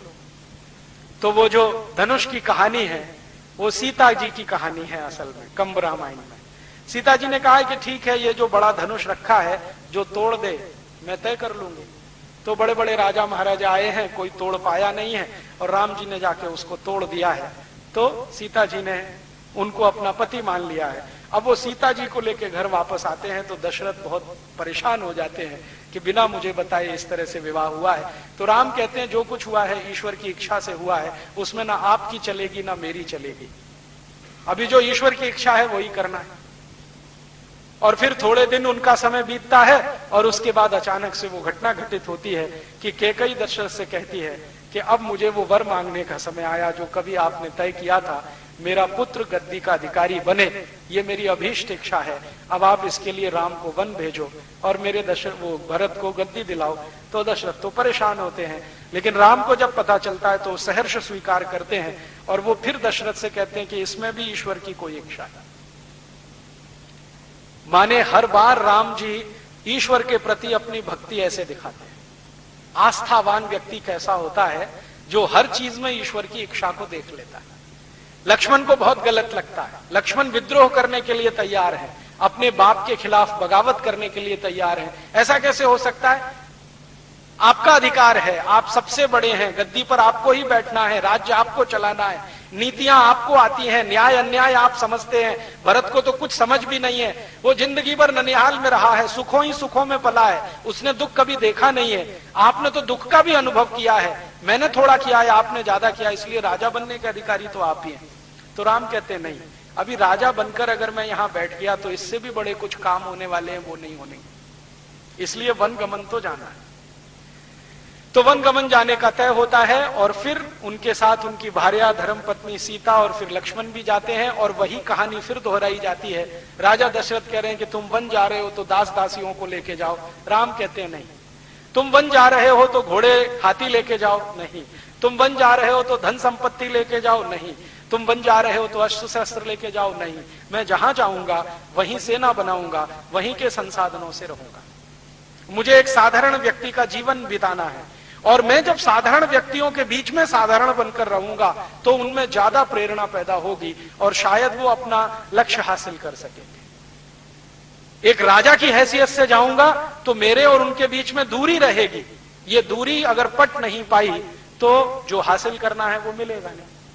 और 14 वर्ष का जो उनका वनवास है वो सब आप जानते हैं, जगह जगह जाना, कंदमूल खाना, वहीं कुटिया बना के रहना, वहीं के संसाधनों से जीवन चलाना, सुख में रहना, दुख में रहना, अलग अलग तरीके से जीवन बिताते हुए, राक्षसों का संहार करते हुए और जनजातियों का राज्य स्थापित कराते हुए वो अंत में पहुंचते हैं जब उनकी पत्नी का अपहरण होता है, रावण उठा के ले जाता है, फिर युद्ध का नाद होता है और युद्ध होता है। युद्ध में राम विजयी होते हैं, रावण हारता है। रावण हारता है तो उसके बाद विभीषण को राजा बनाते हैं। तो विभीषण खुद हैरान है कि ये मुझे राजा बना रहे हैं, वो अब तक सोच के बैठा था कि राम राजा बनेंगे। तो राम कह रहे हैं कि मेरी आज तक की परंपरा नहीं है, जिस राज्य को जीता वहां मैं राजा बना, ये हुआ नहीं, मैंने उसी राज्य के नागरिकों को राजा बनाया। तब विभीषण पूछ लेते हैं, मुझे एक जिज्ञासा है, क्या है कि आपने बाली का संहार किया था और सुग्रीव को राजा बनाया था, आपके यहां अन्याय तो नहीं है, अधर्म भी नहीं है, तो ये वाली का बद न्याय था। तो राम पूछ रहे हैं, इतने दिन बाद क्यों पूछ रहे हो तुम, अभी तो सब कहानी खत्म हो गई। तो वो कह रहे हैं कि अभी तक हिम्मत नहीं पड़ी पूछने की। क्यों नहीं पड़ी? तो वो कह रहे हैं कि सुग्रीव आपका सहयोगी है और उसके सामने मैं ये पूछूं तो मुश्किल हो जाएगी, हो सकता है आपके और सुग्रीव के बीच में मनभेद हो जाए, मतभेद हो जाए। हमारा लक्ष्य रावण को खत्म करना था, वो आपको पहले पूरा करना था, अब प्रश्न पूछ रहा हूं। तो राम कहते हैं कि देखो, बाली अधर्मी ही था, धर्मी नहीं था। कैसे अधर्मी था? तब वो सुग्रीव को कहते हैं कि कहानी सुनाओ बाली की, क्या क्या किया था उसने तुम्हारे साथ। तो सुग्रीव कहता है कि मैं और बाली दोनों सगे भाई थे और बाली हर समय मेरा अपमान करता था, बार बार मेरी पत्नी का अपमान करता था। मेरा और मेरी पत्नी का अपमान करना इतना ही नहीं, राज्य के विद्वानों की पत्नियों का और पतियों का भी अपमान करता रहता था। रावण के जैसा बनने की कोशिश करता रहता था, जैसा शोषण रावण करता है वैसा ही उसके मन में था। ये सब कहानी जब वो सुनते हैं सुग्रीव के मुंह से, तब विभीषण समझते हैं हाँ बात तो आपकी सही है, वो अधर्मी ही था। तो राम ने कहा कि मैंने उसको मारने का संकल्प किया था, लेकिन बाली के लिए नहीं, सुग्रीव के लिए। अगर सुग्रीव को राजा बनाना है तो बाली को हटाना बहुत आवश्यक था, और बाली को नहीं हटाता तो वो सुग्रीव को मार डालता, और सुग्रीव अगर मर जाता तो हनुमान के रहने का स्थान नहीं रहता किष्किंधा में। और हनुमान तो भगवान के भेजे हुए कोई दूत हैं, जिनके हाथों कोई बड़े काम इस देश में होने वाले हैं, इसलिए इनका बचना बहुत जरूरी था। आपको मालूम है किष्किंधा राज्य का जो मालिक था बाली, उसने ऐलान कर दिया था कि मैं इनमें से किसी को नहीं रहने दूंगा, ना सुग्रीव को, ना हनुमान को, ना नल और नील को। तो राम कहते हैं ये नल नील भी भगवान के भेजे हुए हैं, इनके हाथों कोई विशेष काम होना था। आप जानते हैं बाली के हाथों अगर ये मारे गए होते तो भारत में बहुत सारा इतिहास लिखने से भारत वंचित हो गया होता। हनुमान के बारे में अगर ये हम कभी कल्पना करें कि बाली ने उनको मरवा दिया होता, तो हनुमान का जो सबसे बड़ा हमारे देश के और लोगों के सामने चरित्र आता है वो ये कि वो भारत के नागरिकों को भारत की जड़ी बूटियों से परिचित कराने वाले आदि वैद्य, क्योंकि मालूम ही नहीं था भगवान श्री राम को कि लक्ष्मण को अचेत अवस्था आई है, मूर्छा हुई है, तो कौन सी जड़ी बूटी लगेगी। वैद्य सुषेण थे, उन्होंने हनुमान जी को समझाया कि वहां वहां जाओ, वहां से कुछ ले आओ। तो हनुमान जी ने कहा हो सकता है एक दो जड़ी बूटी से काम न चले तो पूरा पर्वत ही उठा के लाए, और उन जड़ी बूटियों का परिचय श्री राम को कराया, लक्ष्मण को कराया और पूरी सेना को कराया। तो राम कहते हैं कि ये काम वंचित हो जाता। नल नील का पूछा तो उन्होंने कहा ये नल नील तो अद्भुत हैं दोनों। क्या किया है नल नील ने? राम के साथ रह के नल नील ने सबसे बड़ा काम किया है कि राम की सेना को रावण के राज्य में पहुंचाने के लिए पुल बनाया है। अब तक तो हम सब ये मानते थे कि ये रामचंद्र जी की सेना जो रावण के राज्य में पहुंची उसके लिए कोई पुल बना तो बना होगा, हमारे दिमाग में नहीं बैठता था, कल्पना नहीं आती थी। लेकिन अब अमेरिका की सबसे बड़ी वैज्ञानिक संस्था नासा ने उस पुल के चित्र निकालकर जब सबको दिखाए और उसकी कार्बन डेटिंग हुई तो पता चला कि वो पुल 5,13,000 और कुछ 100 वर्ष पुराना है, और भगवान श्री राम का रावण से युद्ध भी उतना ही पुराना है। तो सिद्ध हो गया कि ये पुल उनके समय में बना है। और श्री राम विभीषण को कह रहे हैं कि देखो मुझे नहीं आता पुल कैसे बनाया जाता है, ये नल नील दोनों जानते हैं। माने आज की भाषा में कहूं तो नल और नील दोनों कंस्ट्रक्शन के बहुत बड़े इंजीनियर, जो पुल बनाया। और पुल भी कैसा बनाया? पत्थरों का पुल समुद्र के बीच में, कभी कल्पना काम ना करे किसी की ऐसा। अब समुद्र में पत्थरों को डुबोना, तो नाव पे पत्थरों को रखना और नाव में किसी तीर को मार के उसको डुबो देना, ये काम वो कर रहे हैं भगवान श्री राम के साथ। तो पत्थरों को डुबोते डुबोते डुबोते डुबोते फिर एक ऊंचाई तक लाए हैं, फिर कंस्ट्रक्शन हुआ है। और उस पुल का कंस्ट्रक्शन पत्थर और पत्थर को जोड़ने वाले चूने के साथ इतना मजबूत बन गया है कि आज तक वो सुरक्षित है। 5,13,000 साल पुराना पुल सुरक्षित है, जो कभी भारत में नल नील ने भगवान श्री राम के लिए बनाया। और अब अमेरिका के वैज्ञानिक मानते हैं कि हां, भारत का साइंस और टेक्नोलॉजी कोई बहुत ऊंची चीज रही होगी, नहीं तो कैसे संभव है। पत्थरों से समुद्र के बीच में पुल बनाना, नदी पे पुल बनाना तो समझ में आता है, क्योंकि नदी की गहराई निश्चित होती है, समुद्र की गहराई ही निश्चित नहीं है। कभी कहां पर 100 किलोमीटर गहरा हो सकता है, कभी कहां पर 40 किलोमीटर, कभी कहां पर 200 किलोमीटर गहरा हो सकता है। इतने गहरे समुद्र में पुल बांध दिया। और वो पुल के फोटोग्राफ्स मैंने देखे, मेरे पास मेरे कंप्यूटर में वो पड़े हुए हैं, बहुत अच्छे से फीड किए हुए हैं। कभी मौका मिला तो एलसीडी प्रोजेक्टर की मदद से आपको दिखाऊंगा कि कैसे एक पत्थर को दूसरे से जोड़ा गया है। उसके अंदर के जो चित्र निकाले हैं ना पुल के, पत्थरों को एक दूसरे से जोड़ा है, बीच में चूना लगा के, लेकिन पत्थर खिसक ना जाए तो लोहे की कील लगी हुई है दोनों तरफ जोड़ने के। ये विज्ञान उस समय था हमारे देश में। और पुल को ऊपर से जब देखते हैं ना, सैटेलाइट से उसके सारे पिक्चर निकाले गए हैं, शायद दैनिक भास्कर अखबार में छप भी चुके हैं, कोई मुझे कल बता रहा था, मेरे पास तो उसके ओरिजिनल फोटोग्राफ्स हैं। तो वो फोटोग्राफ्स जब ऊपर से हम देखते हैं ना, तो पुल साफ दिखाई देता है कि वो ऐसे जेड शेप में बना हुआ है, स्ट्रेट लाइन नहीं है, एक रेखीय रेखा में पुल नहीं है, ऐसे है फिर ऐसे है फिर ऐसे है फिर ऐसे है फिर। बहुत दिन में सोचता रहा कि ऐसा पुल नल नील ने कैसे बनाया और क्यों बनाया, क्यों बनाया, जरूरत क्या थी। जैसे आजकल डैम बनाते हैं ना, डैम एक तरह का पुल ही होता है, तो सीधी लाइन में बना दिया। तो शायद भारत की तकनीकी नहीं है कि सीधी लाइन में पुल बनाया जाए, ये यूरोप की टेक्नोलॉजी है। कि वहां पुल बनाने का काम जो शुरू हुआ है यूरोप में 18वीं शताब्दी से, वो सीधी रेखा में है। भारत में शायद हो नहीं सकता, समुद्र में तो बिल्कुल असंभव है, क्योंकि एक रेखीय पुल अगर होगा, लीनियर होगा, एक ही लाइन में होगा, तो उस पर पानी का दबाव सबसे ज्यादा पड़ेगा, क्योंकि समतल चीज होती है ना, तो उस पर दबाव ज्यादा होता है। पानी का दबाव ज्यादा आएगा तो टूट जाएगा, तो 5,13,000 साल थोड़ी टिक पाएगा। तो नल नील की अकल देखो कि जो दबाव पानी का पड़े उसको एक दूसरे पर डिस्ट्रीब्यूट कर दो, एक ही स्थान पर पूरा दबाव ना पड़े, इसलिए उसको जेड शेप दे दिया। और आज के जमाने के जो हाइड्रोलिक्स के बड़े वैज्ञानिक हैं, जो जल विज्ञान के बड़े वैज्ञानिक हैं, उनसे मैं कहता हूं कि जरा इस डिजाइन की कल्पना करो, तो वो एक ही शब्द कहते हैं, अद्भुत। वो ये कहते हैं कि 5,13,000 साल पहले कोई दो व्यक्ति ऐसे हुए जिनको ये कल्पना थी, इसका माने कोई बहुत बड़े वैज्ञानिक रहे होंगे तभी ये हो सकता है। साधारण लोगों के दिमाग में ये कल्पना नहीं आ सकती कि पानी के प्रेशर को बराबर डिस्ट्रीब्यूट करना है और उसमें शेप जेड का देना है ताकि वो ज्यादा दिन सुरक्षित रहे।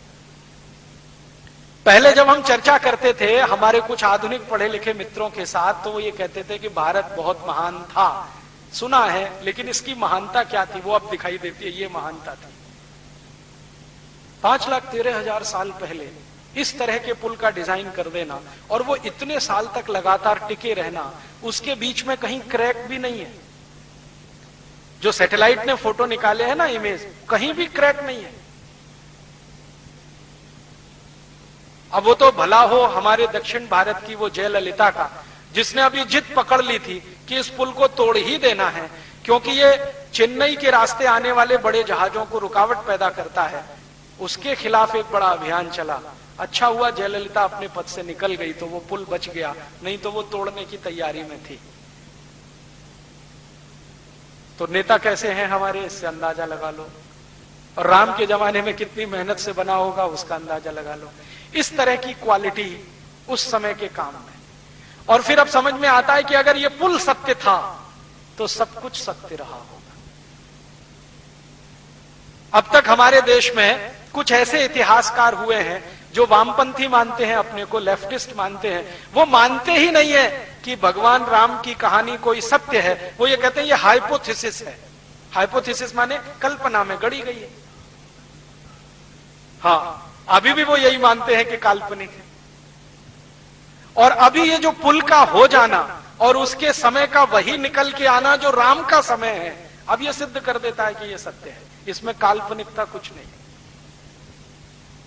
और अगर इसी विषय पर आगे हम खोज करें तो बहुत कुछ ऐसा निकल आएगा, क्योंकि वैज्ञानिकों ने अब ये माना है कि ये पुल नीचे जो गया है इसके साथ पूरी सभ्यता नीचे गई होगी। सब कुछ नीचे चला जाता है कि नहीं? हो सकता है भगवान श्री राम के जाने के बाद और आज तक 20 85 सुनामी आए हो और ये नीचे जाता गया जाता गया जाता गया और आज 40-50 किलोमीटर नीचे स्थिर हो गया।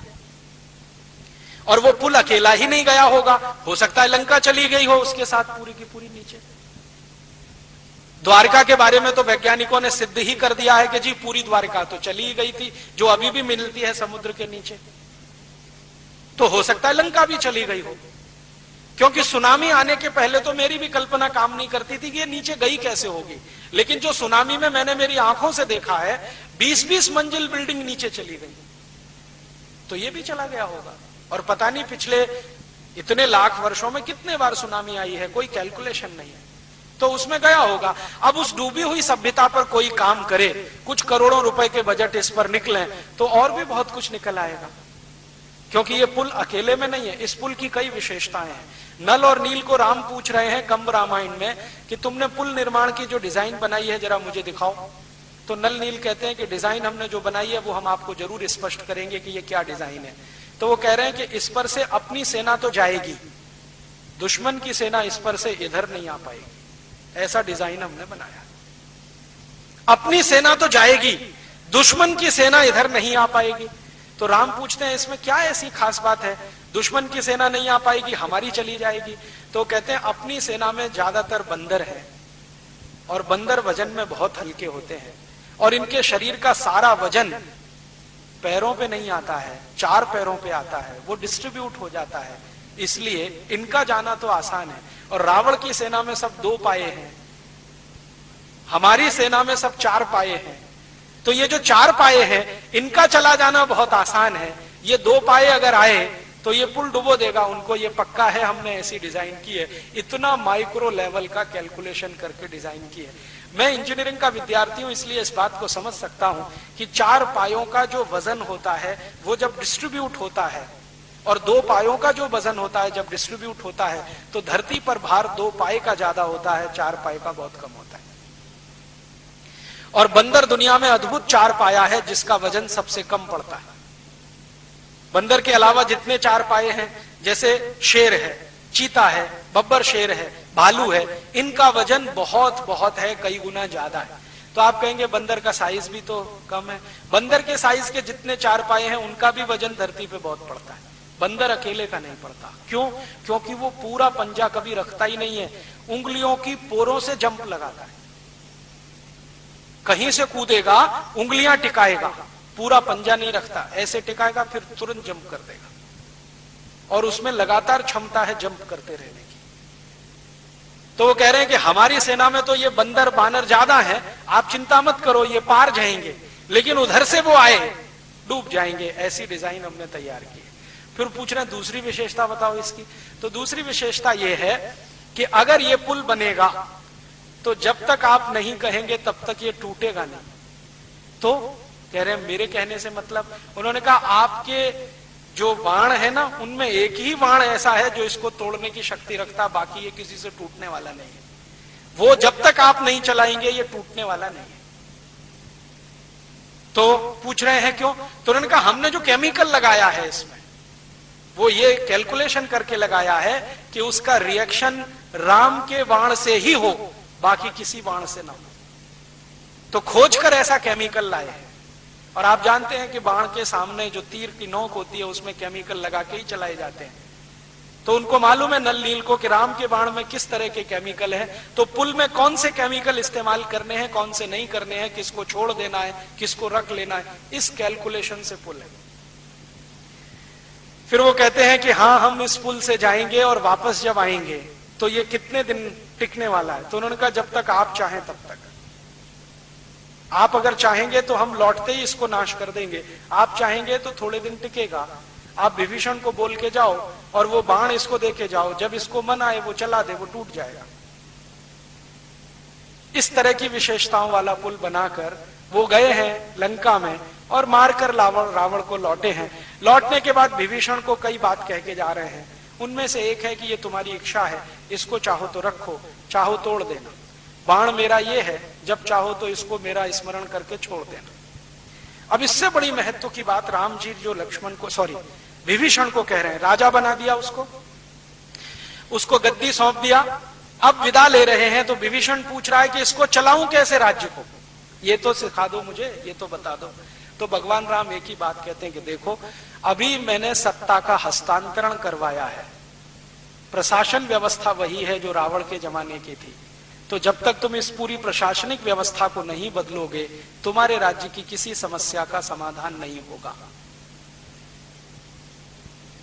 ट्रांसफर ऑफ पावर हुआ है, रावण की सत्ता विभीषण को मिली है, लेकिन रावण का राज्य वैसे का वैसा ही है।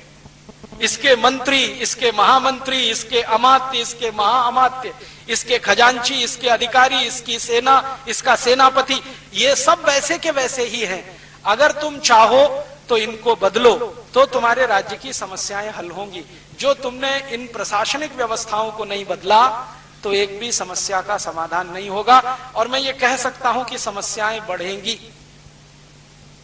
तो वो पूछ रहा है कि ये आप कैसे कह रहे हैं? तो उन्होंने कहा देखो रावण ने अपना राज्य स्थापित किया, उसके आधार पर अधर्म को धर्म बनाया, और जितने अधार्मिक कायदे कानून थे वो सभी धर्म के लवादे में उड़ाकर उसने स्थापित करा दिया। अब यही कायदे कानून अगर चलेंगे तो तुम्हारे पास सत्ता आने का भी लाभ नहीं मिलेगा प्रजा को। तुम मजा कर सकते हो, प्रजा वैसे ही दुखी रहेगी। तुम तय करो तुम्हें प्रजा का राजा होना है या गद्दी का राजा होना है। तो विभीषण कह रहा है कि मैं तो प्रजा का राजा होना चाहता हूं। तो राम उनको कह रहे हैं कि सबसे पहला काम करो कि रावण के बनाए हुए कायदे कानून और नियम सब खत्म करो, जला दो उनको, नए नियम कायदे बनाओ, और ऐसे नियम कायदे बनाओ जो सनातन सत्य पर आधारित हो। ऐसा सत्य नहीं जो आज है और कल बदल जाए, ऐसा सत्य जो हजारों साल पहले था, हजारों साल रहे। और राम कहते हैं कि किसी भी राज्य की सत्ता का हस्तांतरण मात्र हो और राज्य की व्यवस्था ना बदले तो उस देश की, उस राज्य की कोई समस्या का समाधान नहीं होता। अब भारत की समस्याओं को मैं यहीं देखता हूं। अब श्री राम जी की ही बात करें, 15 अगस्त 1947 को इस भारत में भी सत्ता का ही हस्तांतरण हुआ।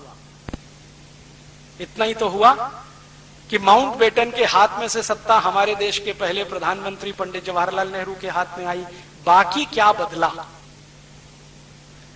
अंग्रेजों ने भारत का लूटमार करने के लिए 34,735 कानून बनाए। वो सब के सब भारत की आजादी के बाद भी चल रहे हैं। तो श्री राम जी के शब्दों के अनुसार भारत की किसी समस्या का समाधान नहीं होगा, क्योंकि व्यवस्था वही है जो रावण के समय थी। रावण का समय माने अंग्रेजों का राज्य, वो रावण का ही राज्य था। एक भी कानून नहीं बदला। अंग्रेज माने रावण, रावण माने अंग्रेज। मैं अभी बिल्कुल स्पष्ट कह रहा हूं, रावण और अंग्रेजों में कोई अंतर नहीं था। तो रावणों ने या अंग्रेजों ने जो कानून बनाए, सीआरपीसी, आईपीसी, सीपीसी, वो सब के सब वैसे के वैसे ही। अंग्रेजों ने कानून बनाया इंडियन पुलिस एक्ट, वो वैसे का वैसा ही। अंग्रेजों ने कानून बनाया इंडियन सिविल सर्विसेज एक्ट, वो वैसे का वैसा ही। लैंड रेवेन्यू एक्ट, वो वैसे का वैसा ही। लैंड एक्विजिशन एक्ट, वो वैसे का वैसा ही। इंडियन सिटीजनशिप एक्ट, वैसे का वैसा ही। तो अंग्रेजों के बनाए गए 34,735 कानून केंद्र स्तर पर और अंग्रेजों के बनाए हुए राज्य स्तर के हजारों हजारों कानून, वो सबके सब वैसे ही चल रहे हैं। इसलिए भारत की कोई भी समस्या का समाधान आजादी मिलने के 60 साल बाद भी नहीं हो रहा है। गरीबी आजादी के साल में जितनी थी उससे बढ़ी है, कम नहीं हुई। 1947 में हम आजाद हुए तो भारत में 4 करोड़ लोग गरीबी की रेखा के नीचे थे। अब सन 2006 में 40 करोड़ लोग गरीबी की रेखा के नीचे हैं। अब आप कहोगे जी जनसंख्या बढ़ गई। जनसंख्या तो बहुत थोड़ी बढ़ी। 1947 में हम 34 करोड़ थे, अब हम 108 करोड़ हो गए। जनसंख्या 3.5 गुनी बढ़ी है, गरीबी 10 गुनी बढ़ी है। आजादी के साल में हमारे देश में बेरोजगारों की संख्या 2 करोड़ थी, अब 2006 में 20 करोड़ हुई है। तो बेरोजगारी भी बढ़ी है, गरीबी भी बढ़ी है। आजादी के साल में जितना भ्रष्टाचार था उससे हजारों गुना ज्यादा भ्रष्टाचार अभी बढ़ा है, ये हम सब मानते हैं। आजादी के साल में जितनी महंगाई थी उससे हजारों गुनी ज्यादा महंगाई अभी बढ़ी है। आजादी के साल के कुछ आंकड़े बताता हूं। आजादी के साल में 1 रुपए में 50 किलो गेहूं मिलता था। आज 50 किलो गेहूं 300 रुपए में मिलेगा या 350 रुपए में।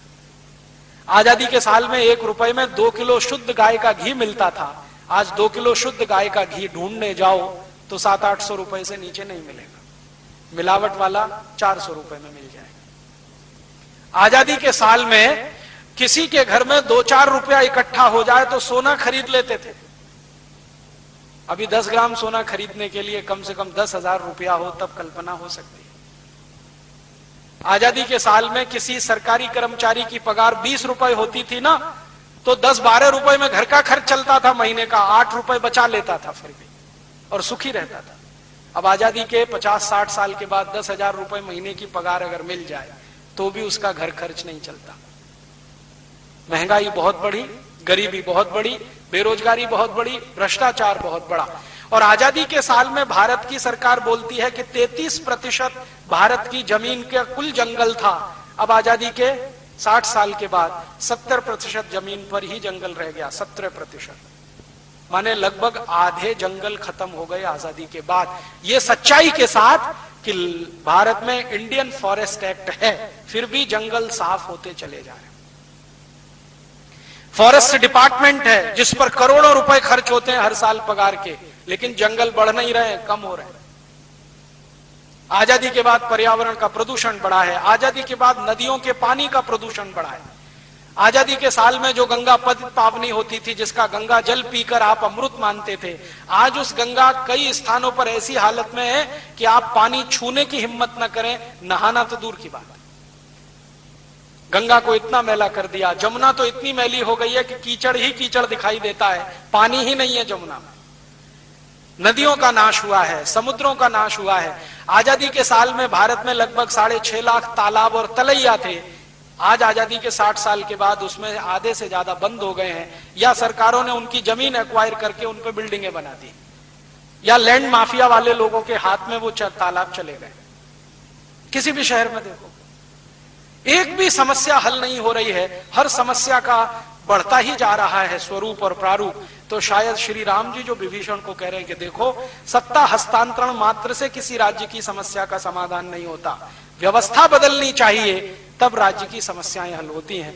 हम भारतवासियों ने श्री राम जी से अगर इतना ही सीख लिया होता कि सत्ता हस्तांतरण ही नहीं है, व्यवस्था भी बदलो, तो शायद भारत की समस्याओं का समाधान 60 साल में हो गया होता। और अब श्री राम जी की कथा पढ़ के बार बार मुझे ये स्पष्ट हो गया है कि भारत की कोई भी समस्या का समाधान करना है तो सत्ता बदलने से नहीं होगा, व्यवस्था बदलने से होगा। हम एक पार्टी को चुनकर लाएं, उसको हटाकर दूसरी को बिठाएं, दूसरी को हटाकर तीसरी को बिठाएं, तीसरी से चौथी को लाएं, कुछ होने वाला नहीं। बड़े बड़े महान लोगों को प्रधानमंत्री बनाएं, कुछ होने वाला नहीं। जब तक व्यवस्था नहीं बदलेगी, कितना ही अच्छा कोई प्रधानमंत्री आप बिठा दो, उसमें से कुछ निकलना नहीं है। क्योंकि ये मैंने नहीं कहा, लाखों साल पहले श्री राम जी बोलकर गए विभीषण को कि देखो यही होता है। तो अब राम राज्य की बात अगर हम करें कि राम का राज्य स्थापित करना है, तो पहला ही सूत्र शुरू होगा कि भारत का व्यवस्था परिवर्तन करना होगा, तब भारत में राम राज्य आएगा। नहीं तो ये रावण राज्य ही चलता जाएगा जो अंग्रेजों ने चलाया था, अब वही काले अंग्रेज चलाएंगे, इतना ही अंतर है। पहले गोरे अंग्रेज चलाते थे, अब काले अंग्रेज, रावण राज्य तो वही चल रहा है। अभी इसके बाद आखिर में मैं श्री राम जी की कथा के एक ऐसे अंश पे आता हूं जो बीच का अंश है, लेकिन मैंने जानबूझ के अंत के लिए रखा उसको। राम जी की कथा में एक स्थान पर ऐसा है कि जब वो वन चले गए और उनके पिताजी का स्वर्गवास हो गया, तो उनके छोटे भाई भरत राम जी के पास आए और उनको कहें कि चलो भाई वापस आपकी गद्दी आप संभालो, पिताजी का स्वर्गवास हो गया है। तो राम और भरत का संवाद है, और मेरा मानना यह है कि भारत की सभी राम कथाओं का सबसे केंद्रीय स्थान अगर कोई है तो राम भरत संवाद है। इसमें आप सब कुछ समझ सकते हैं, पूरी दुनिया, पूरा ब्रह्मांड, पूरी व्यवस्थाएं सब इसी में समाहित है। भरत राम का संवाद अगर रामचरितमानस में पढ़ना हो तो अयोध्या कांड में है, वाल्मीकि रामायण में पढ़ना हो वहां भी है, रघुवंशम जो कालिदास की सबसे सुंदरतम कृति है उसमें एक सर्ग है, 12वें नंबर का सर्ग, उसमें भरत राम संवाद है। और 12वें सर्ग का एक उपसर्ग है जिसको श्री कालिदास ने नाम दिया है कश्चित सर्ग।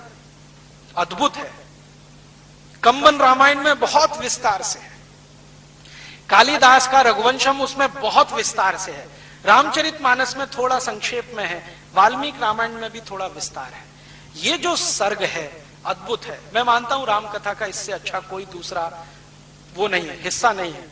इसमें राम को जब मिलने के लिए भरत आते हैं और बताते हैं पिताजी की मृत्यु हो गई है और राज्य को अब चलाना मेरे लिए तो मुश्किल है, आपको वापस चलना पड़ेगा। तो राम जी उनसे कई प्रश्न पूछ रहे हैं और वो सारे प्रश्न हमें बताते हैं कि राम राज्य कैसा होता है। और महात्मा गांधी ने इसी राम राज्य की बात कही है, राम राज्य है क्या। तो भरत आए, कुशल क्षेम पूछा, गले मिलकर रोए, वगैरह वगैरह सब हो गया। फिर शांति के साथ बैठे हैं भरत, और राम जी का पहला प्रश्न जो भरत को है वो ये कि भरत, तुम जिस राज्य से आए हो, अयोध्या का राज्य, तुम कहते हो वो राम का राज्य है, माने मेरा राज्य है, अर्थात राम राज्य है। तो मैं तुमसे पूछता हूं कि इस राज्य को चलाने के लिए तुम्हारी जो नीति, नियम, कायदे, कानून है, उनके बारे में कुछ प्रश्न करता हूं।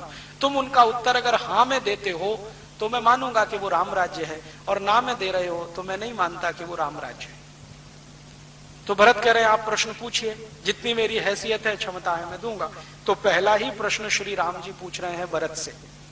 वो पूछ रहे हैं कि क्या तुम अपने राज्य के आचार्यों का, वैद्यों का, गुरुओं का, पुरोहितों का और अग्रजों का ऐसा ही सम्मान करते हो जैसा मैं करता था?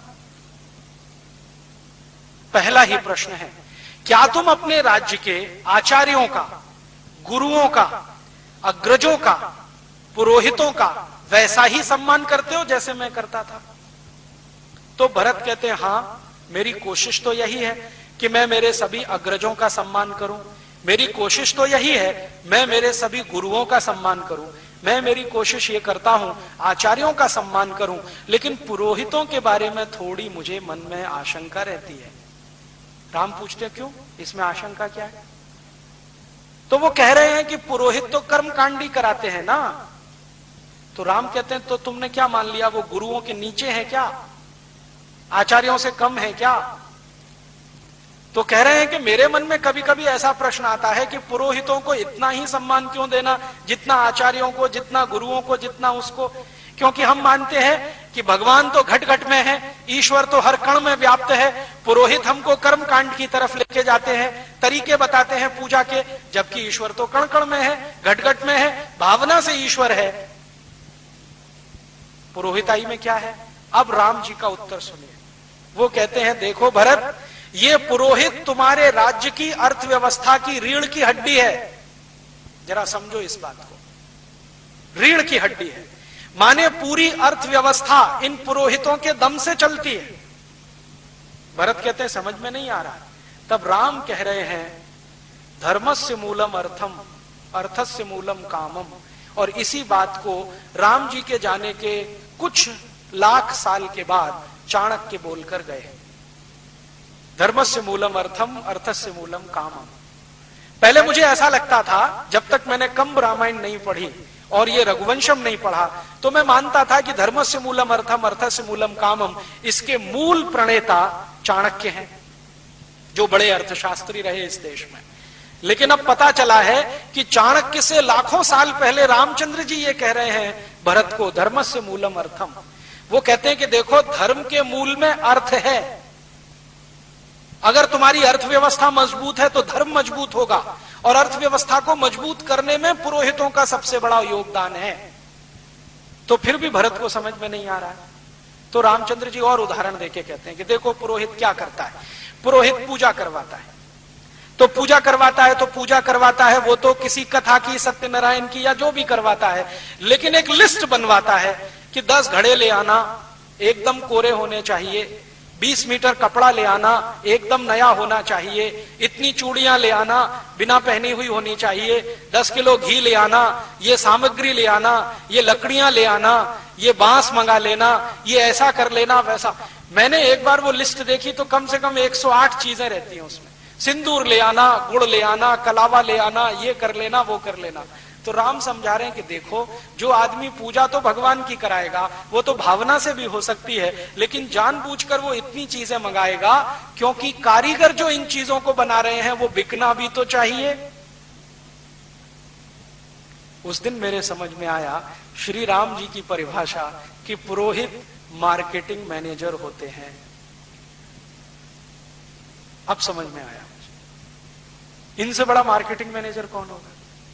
अब देखो, वो कह रहे हैं घड़े ले आना, कोरे लाना, तो कुम्हार का काम बढ़ा कि नहीं, घड़े बिके उसके। फिर घड़े पे ढकने के लिए ढक्कन और ले आना, तो कुम्हार का काम और बढ़ा, बिक्री हुई। फिर कहते हैं सकोरे ले आना, कुल्लड़ ले आना, तो उसमें प्रसाद रखेंगे, तो ऐसे करेंगे तो मिट्टी में पवित्रता होती है। पवित्रता तो सभी चीजों में होती है, लेकिन मिट्टी के ये नए नए बर्तन अगर कोई पूजा में लाएगा और ऐसी रोज सैकड़ों पूजाएं होती जाएंगी, तो कुम्हारों का काम जिंदगी भर चलता रहेगा। तो कारीगरों को जिंदा रखना है तो वो पुरोहित ही है। वो नए नए कपड़े मंगाते हैं तो जुलाहों का काम चलेगा, बुनकरों का काम चलेगा, धुनकरों का काम चलेगा। वो नए नए कुछ मान लीजिए बांस मंगवा लीजिए तो बांस के कारीगरों का काम चलेगा। यज्ञ कराना है तो घी डलवा रहे हैं तो घी बनाने वाले बाल गोपालों का काम चलेगा, ग्वालों का काम चलेगा, उनकी गाय की संख्या बढ़ेगी क्योंकि घी बिकेगा। और घी को जला के फूंक देना है ताकि नया घी हमेशा बनता रहेगा। ये तो बहुत दूर की कोई बात है। तो राम जब इसको बहुत विस्तार से समझाते हैं तब भरत कहते हैं क्षमा करना भाई, मुझे ये समझ में नहीं आता था, अब पता चल गया है कि पुरोहित राज्य व्यवस्था के अर्थ को संभालते हैं, इसलिए वो भी आचार्य और गुरु के समकक्ष है। तो राम कहते हैं कि देखो, कभी कभी ऐसा हो जाए कि गुरुओं का सम्मान कुछ कम हो, आचार्यों का कम हो या किसी का, लेकिन पुरोहितों का कम नहीं होने देना कभी। क्योंकि ये है तो राज्य की अर्थव्यवस्था है, अर्थव्यवस्था मजबूत है तो धर्म टिकाओगे, धर्म टिकेगा तो राज्य आगे बढ़ेगा। हमारी आंखें खोलने वाला है ये कॉन्सेप्ट। आज तक हमारे देश में पुरोहितों को गाली देने का काम हमारे आधुनिक पढ़े लिखे लोगों ने बहुत किया है कि ये पोंगापंथी हैं, ढपोर शंखी हैं, ऐसे शंख बजा देते हैं, वैसे घंटा बजा देते हैं। ये हमको इतना ही दिखाई देता है, इसके आगे का कुछ दिखाई नहीं देता कि वो कितनी बड़ी इकोनॉमी चला देते हैं। और राम आगे का प्रश्न पूछ रहे हैं कि जिन पुरोहितों का तुम सम्मान करो, ध्यान ये रखना कि वो पैसे के लिए कुछ ना करते हो। माने राइडर लगा दिया उन्होंने। एक पुरोहित ऐसे हैं जो पैसा लेके पूजा कराते हैं। राम कह रहे हैं अगर ऐसे पुरोहित हैं तो उनका सम्मान करने की जरूरत नहीं है, क्योंकि जो ज्यादा पैसा देगा उसी का माल बिकवाएंगे फिर तो। इसलिए पुरोहित उन्हीं का सम्मान करना है जो पैसा खुद न लेते हो और कारीगरों का माल बिकवाने में मदद करते हो। तो बिना पैसे लिए जो पूजा कराए वो पुरोहित है, पैसे लेकर जो कराए राम उसको अच्छा नहीं मानते। तो अगला ही प्रश्न वो कहते हैं कि क्या तुम्हारे राज्य के पुरोहित पैसा लेके पूजा कराते हैं? अगर कराते हैं तो उनको किनारे रखो। तो भरत कह रहे हैं कि हाँ, मैं अभी लौटकर ऐसी ही व्यवस्था करूंगा कि वो बिना पैसे की पूजा कराएं। तो राम कहते हैं कि पुरोहित को तो, अब वो पुरोहित के लिए कह रहे हैं, पुरोहित को तो जिस घर में पूजा करानी है वहां का पानी भी ग्रहण नहीं करना चाहिए, क्योंकि जो बड़ा काम वो करने जा रहा है अगर उस घर का पानी ही पीने लगे, खाना ही खाने लगे तो लालच भाव आएगा और वो अपनी पुरोहिताई से च्युत हो जाएगा। अब जरा इसको समझें थोड़े विस्तार में कि पुरोहित अगर पूजा करवाने वाले के घर खाना ना खाए, पानी ना पिए, अंग्रेजों ने इसी को प्रचार किया कि ये छुआछूत मचाते हैं, पानी भी नहीं पीते उसके घर का। मूर्ख अंग्रेजों को पता नहीं था कि वो श्री राम की कही हुई बात का पालन करते हैं, जिसके घर पूजा करानी है उसके घर पानी भी नहीं पीना, पानी कहीं और जाके पीना। अंग्रेजों ने इसको छुआछूत से जोड़ दिया और हिंदुस्तान के कुछ मूर्ख इतिहासकारों ने उस पर पुस्तकों की पुस्तकें लिख डाली कि ये तो छुआछूत मचाते हैं, ये तो गरीबों के घर का पानी नहीं पीते, ये तो नीची जाति और ऊंची जाति करते रहते। वो नीची ऊंची जाति का प्रश्न नहीं था, जिनके घर पूजा करानी है वो कोई भी जाति का हो, कोई भी संप्रदाय का हो, वहां पानी नहीं पीना है, भोजन ग्रहण नहीं करना है, दक्षिणा नहीं लेनी है, प्रसाद नहीं लेना है, ये श्री राम बोलकर गए, तो उनका पालन करते हैं। फिर आगे का प्रश्न वो पूछते हैं, भरत तुम सुबह ब्रह्म मुहूर्त में उठते हो? कहते हैं हाँ उठता हूं। फिर वही काम करते हो जो मैं करता था? प्रजा के बीच में जाते हो, वहां जाके उनका दुख दर्द सुनते हो, उनका हालचाल लेके आते हो, लौट कर आकर अपने मंत्रिमंडल की मीटिंग बुला के उसमें बहस करते हो कि नहीं करते हो? तो भरत कहते हैं कि हाँ मैं नियमित रूप से करता हूं, लेकिन कोई कोई दिन प्रमाद आ जाता है और मैं सुबह नहीं उठ पाता हूं, क्योंकि मेरे पुराने कुछ संस्कार हैं जो नाना के यहां से आए हैं, तो उनके चलते कभी कभी होता है। तो राम कहते हैं कि ऐसे राजा को प्रमाद करना ठीक नहीं है। अब तुम राजा हो, सुबह ब्रह्म मुहूर्त में उठना और बिना किसी कॉमा फुल स्टॉप के अवरोध के राजा को प्रजा के बीच में जाना, दुख दर्द सुनना। तो वो कहते हैं कि तब तुम राम राज्य के अधिकारी हो। तो राम राज्य की परिभाषा है कि राजा हमेशा प्रजा के बीच में सुबह सुबह जाए। भारत का कौन सा प्रधानमंत्री जाता है कोई जो रोज प्रजा के बीच में जाए और उनका दुख दर्द सुन के आए? गलती से कभी हेलीकॉप्टर में बैठ के आ जाता है बाढ़ राहत का काम देखने के लिए, जो दिखाई नहीं देगा इतनी ऊंचाई से। हाँ, अभी मैंने सुना कि राजस्थान में 100 साल का रिकॉर्ड टूटा है बाढ़ का। तो यहां के जो राजा है ना, मुख्यमंत्री कहना चाहिए राजा, वो हेलीकॉप्टर में बैठ के ऐसे ऐसे स्थानों पर गए जहां बाढ़ ही नहीं आई थी। तो पत्रकार को पूछा गया, भाई तुम भी तो बैठे थे मुख्यमंत्री के साथ? तो उसने कहा बैठा तो था, तो तुमने क्यों नहीं बताया? तो उन्होंने कहा जो बताने के लिए कहा गया उतना ही बताया। तो क्यों गए थे ऐसे इलाके में? तो मजा करने के लिए गए, बाढ़ राहत तो दूर है। तो हमारे मंत्री महोदय, मुख्यमंत्री महोदय, प्रधानमंत्री महोदय, राज्यपाल महोदय प्रजा के बीच में तो नहीं जाते, उड़न खटोले पे बैठे रहते हैं, कहीं घूम टहल के चक्कर लगा के आ जाते हैं। बाढ़ राहत का काम होता रहता है, साल भर ऐसे ही चलता रहता है। राम कहते हैं कि राजा को हमेशा प्रजा के बीच में सुबह ब्रह्म मुहूर्त में उठ के जाना चाहिए। कौन प्रधानमंत्री ब्रह्म मुहूर्त में उठता है हिंदुस्तान का? पता नहीं कितने प्रधानमंत्री हैं जो रात भर दारू पीते हैं, सवेरे उठने का तो प्रश्न ही नहीं है। ब्रह्म मुहूर्त में कैसे जाएंगे लोगों के बीच में? कितने मुख्यमंत्री हैं जो दारू में ही डूबे रहते हैं। फिर वो आगे का प्रश्न पूछ रहे हैं कि तुम्हारे जो एडवाइजर हैं उनमें से किस पर भरोसा करते हो, जो पैसे लेकर काम करते हैं या जो अवैतनिक सेवाएं देते हैं? एडवाइजर दो तरह के, एक तो ऐसे जिनको आप पगार देते हैं राजा की तरफ से, एक ऐसे जो बिना पगार के। तो भरत कहते हैं कि मैं तो ज्यादा भरोसा उन पर करता हूं जो बिना पगार के होते हैं, तो उनका वही सही सलाह देंगे। जो तुमसे धन लेंगे, संपत्ति लेंगे, वो तुम्हारा मूड देखेंगे, तुम क्या चाहते हो वही बोलेंगे।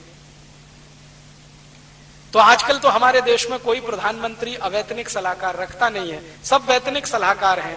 मंत्रियों की सुविधाएं सभी सलाहकारों को हैं, तो प्रधानमंत्री को वो ऐसी ही सलाह देते हैं जो प्रधानमंत्री चाहते हैं, वैसे ही देश चलता रहता है।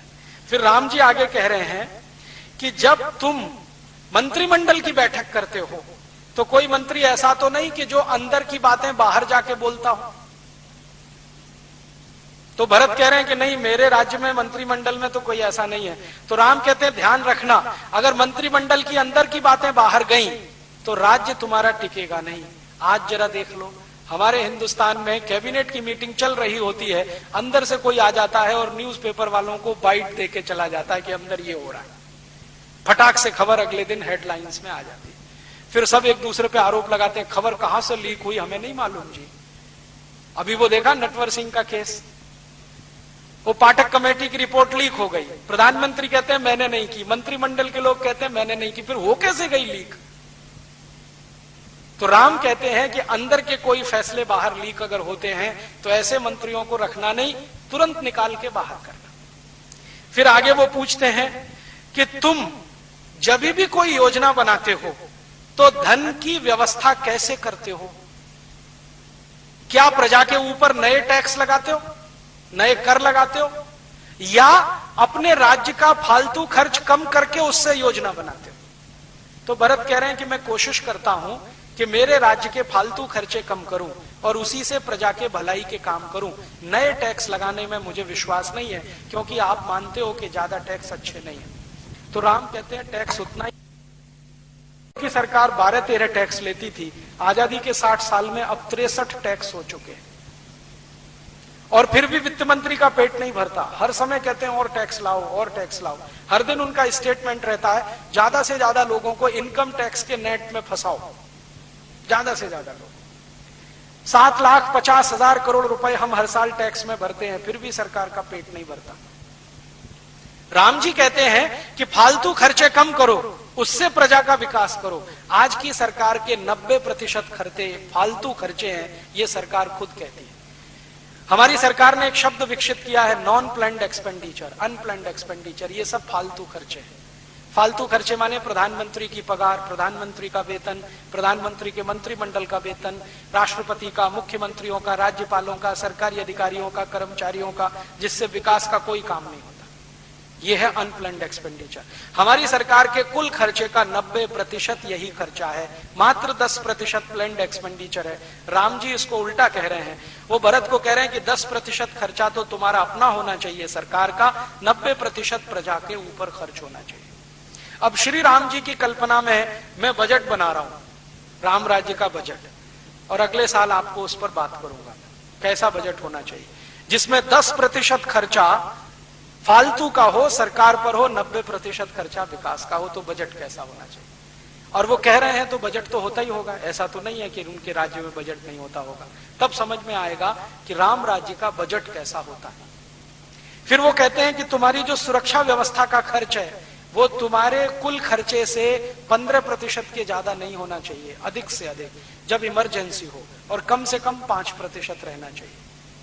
फिर वो आगे कह रहे हैं कि तुम तुम्हारे राज्य के अधिकारी और मंत्रियों में क्वालिटी देखते हो या चापलूसी,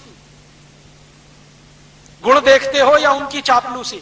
वो तुम्हारे आगे पीछे हाँ जी हाँ जी हाँ जी हाँ जी करते घूमते रहे, ऐसे लोगों को मंत्री बनाते हो, या जो तुम्हारी गलत को गलत कहें, सही को सही कहें और तुम्हें सही राय दे, ऐसे लोगों को मंत्री बनाते हो। तो भरत कहते हैं हाँ मैं कोशिश तो करता हूं, बिना चापलूसी करने वालों को ही मंत्री बनाऊं। फिर वो आगे पूछ रहे हैं तुम्हारे राज्य में भ्रष्टाचार कितना है।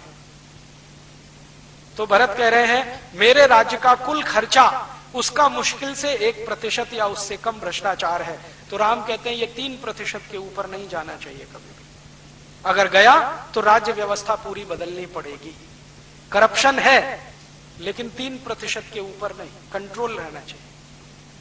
आज हमारे देश में कुल खर्चे का 70% करप्शन है आज की तारीख। फिर राम जी पूछ रहे हैं कि तुम्हारे राज्य में जो लोग चोरी करते हैं, अपराध करते हैं, बेईमानी करते हैं, उनको दंड देते हो कि नहीं? तो भरत कहते हैं दंड तो देता हूं लेकिन जेल में देता हूं। तो राम कहते हैं दंड जेल में नहीं, दंड खुले में मिलना चाहिए, मुकदमा जेल में चलना चाहिए।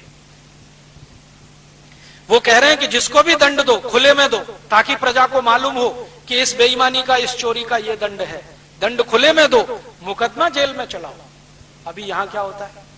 दंड जेल में होता है, मुकदमा खुले में चलता है।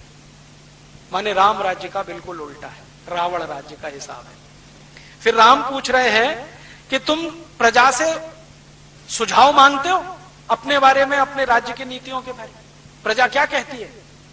तो वो कहते हैं हाँ, नियमित रूप से सुझाव लेता हूं। तो राम कहते हैं ठीक है। फिर वो पूछ रहे हैं कि तुम्हारे मंत्रियों का ज्यादा समय प्रमाद में, मनोरंजन में और मौज मजे में तो नहीं बीतता? तो राम को भरत कह रहे नहीं बीतता, मेरे सब मंत्री मेहनत से काम करते हैं, कोई मनोरंजन नहीं करता, कोई मौज मजा नहीं लेता। तो उन्होंने कहा ये आपके लिए नहीं है, मजा और मनोरंजन प्रजा के लिए है, राजा को नहीं करना। फिर वो आज हमारे यहाँ क्या होता है, प्रधानमंत्री महीने महीने भर की छुट्टी पे चले गए साहब, यूरोप के प्रवास पे, राष्ट्रपति चले गए, मुख्यमंत्री चले गए, राज्यपाल चले गए। राम जी बोलकर गए कि राजा नहीं कर सकता ये काम, प्रजा करे तो ठीक है, राजा तो कर ही नहीं सकता, सोच भी नहीं सकता। फिर वो आगे प्रश्न पूछ रहे हैं कि क्या तुम्हारी सेना तुम्हारे पूरे अधिकार में है? हाँ। क्या तुम्हारी सेना तुम्हारे सब आदेशों को मानती है? हाँ। क्या सेना में तुम्हारे यहां कोई विद्रोह तो नहीं है? नहीं है। तो फिर तुम निश्चिंत हो सकते हो। फिर वो कहते हैं कि सेना में जो सैनिक वीरता दिखाते हैं उनको तुम पुरस्कृत करते हो कि नहीं? हाँ करता हूं। तो ये दूसरों के लिए अच्छा है। फिर वो पूछ रहे हैं कि तुम जब कोई फैसला लेते हो तो तुम्हारे सब मंत्री एक मत होते हैं कि नहीं, आम राय होती है कि नहीं? तो भरत कह रहा है कि नहीं, कभी कभी ऐसा भी होता है कि 50 मंत्री एक तरफ होते हैं, 51 एक तरफ होते हैं, या 49 एक तरफ, 51 एक तरफ, तो मैं 51 वालों की बात मान लेता हूं। तो राम कहते हैं ये अच्छा नहीं है, सबको एक राय होना चाहिए, तभी तुम्हारा राज्य ज्यादा दिन टिकेगा। माने 49-51 का राम जी ने रिजेक्ट किया है फॉर्मूला, और हमारी संसद इसी पे चल रही है। जो 51 कह दे वो कानून, जो 49 ना कहे वो कानून नहीं, चाहे वो कितना ही सत्य हो। अभी संसद में ज्यादा सांसदों ने कहा वेतन भत्ते बढ़ाओ, तो बढ़ा दिया 15 मिनट में। कुछ माइनॉरिटी में थे जिन्होंने मना किया, उनकी किसी ने सुना नहीं। राम जी कहते हैं ये मेजॉरिटी माइनॉरिटी नहीं, एक राय होनी चाहिए, आम राय होनी चाहिए, और जब तक आम राय नहीं बने तब तक फैसला मत करो। बार बार बैठो, बार बार बैठो, बार बार बैठो। हमारे यहां डेमोक्रेसी के सारे प्रिंसिपल तो श्री राम जी तय करके चले गए। अब ये हमारा दुर्भाग्य है कि हमने उनको देखा नहीं। रघुवंशम में पूरे सारे प्रिंसिपल हैं। हमारी सरकार ने अंग्रेजों की नकल करके पार्लियामेंट्री डेमोक्रेसी लाया। जो श्री राम जी के राम राज्य की डेमोक्रेसी ले आई होती तो सभी शहीदों की आत्मा को श्रद्धांजलि हो गई होती। फिर ऐसे ऐसे उन्होंने बहुत अच्छे प्रश्न किए, और ये सारे प्रश्न इतने अद्भुत हैं कि एक एक प्रश्न पर मैं आपसे आधा घंटे, 1 घंटे बात कर सकता हूं अगर विस्तार से। लेकिन मैं आपके सिर्फ ध्यान में लाना चाहता हूं कि श्री राम के राज्य की व्यवस्था कैसी है, राम राज्य कैसा है। और राम राज्य कोई कपोल कल्पना नहीं है, ठोस धरातल पर खड़ी हुई एक अवधारणा है जिसमें गणतंत्र है, प्रजातंत्र है। और राम जी ये सब प्रश्नों का उत्तर जब ले लेते हैं भरत से, फिर कहते हैं कि अगर तुम ये सब कर ही रहे हो तो राम राज्य ही चला रहे हो, इसलिए मेरे आने की जरूरत नहीं है, तुम जाओ। मेरी जरूरत तब पड़ेगी जब तुम रास्ते से भटक जाओ। तब वो कहते हैं कि कम से कम आपकी खड़ाऊं तो दे दो, वो ही ले जाता हूं।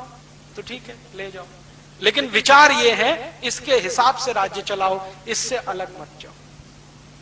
तो गांधी जी बार बार जो राम राज्य की कल्पना कर रहे हैं वो यही कल्पना है। और मैंने कोशिश किया है कि ये राम राज्य की कल्पना जो छुपी पड़ी, क्योंकि इस पर बात नहीं हुई है, चर्चा नहीं हुई है, मैंने तो जितने रामकथा कहने और कहलवाने वाले लोग हैं सबसे बात की, किसी ने मुझे संतुष्ट नहीं किया, हर जगह निराशा मिली। वो राम के दूसरे दूसरे रूपों की बहुत चर्चा करते हैं। राम बड़े कोमल हैं, राम बड़े दयालु हैं, उनकी आंखें बहुत सुंदर हैं, उनके हाथ बहुत सुंदर हैं और अजान बाहु हैं, और इन वर्णों में वो घंटों घंटों निकाल सकते हैं, आपको रुला सकते हैं, हाँ आपके साथ वो भी रो सकते हैं, लेकिन राम की जिंदगी का जो असली कर्म है उस पे बात ही नहीं करते, बात ही नहीं करते।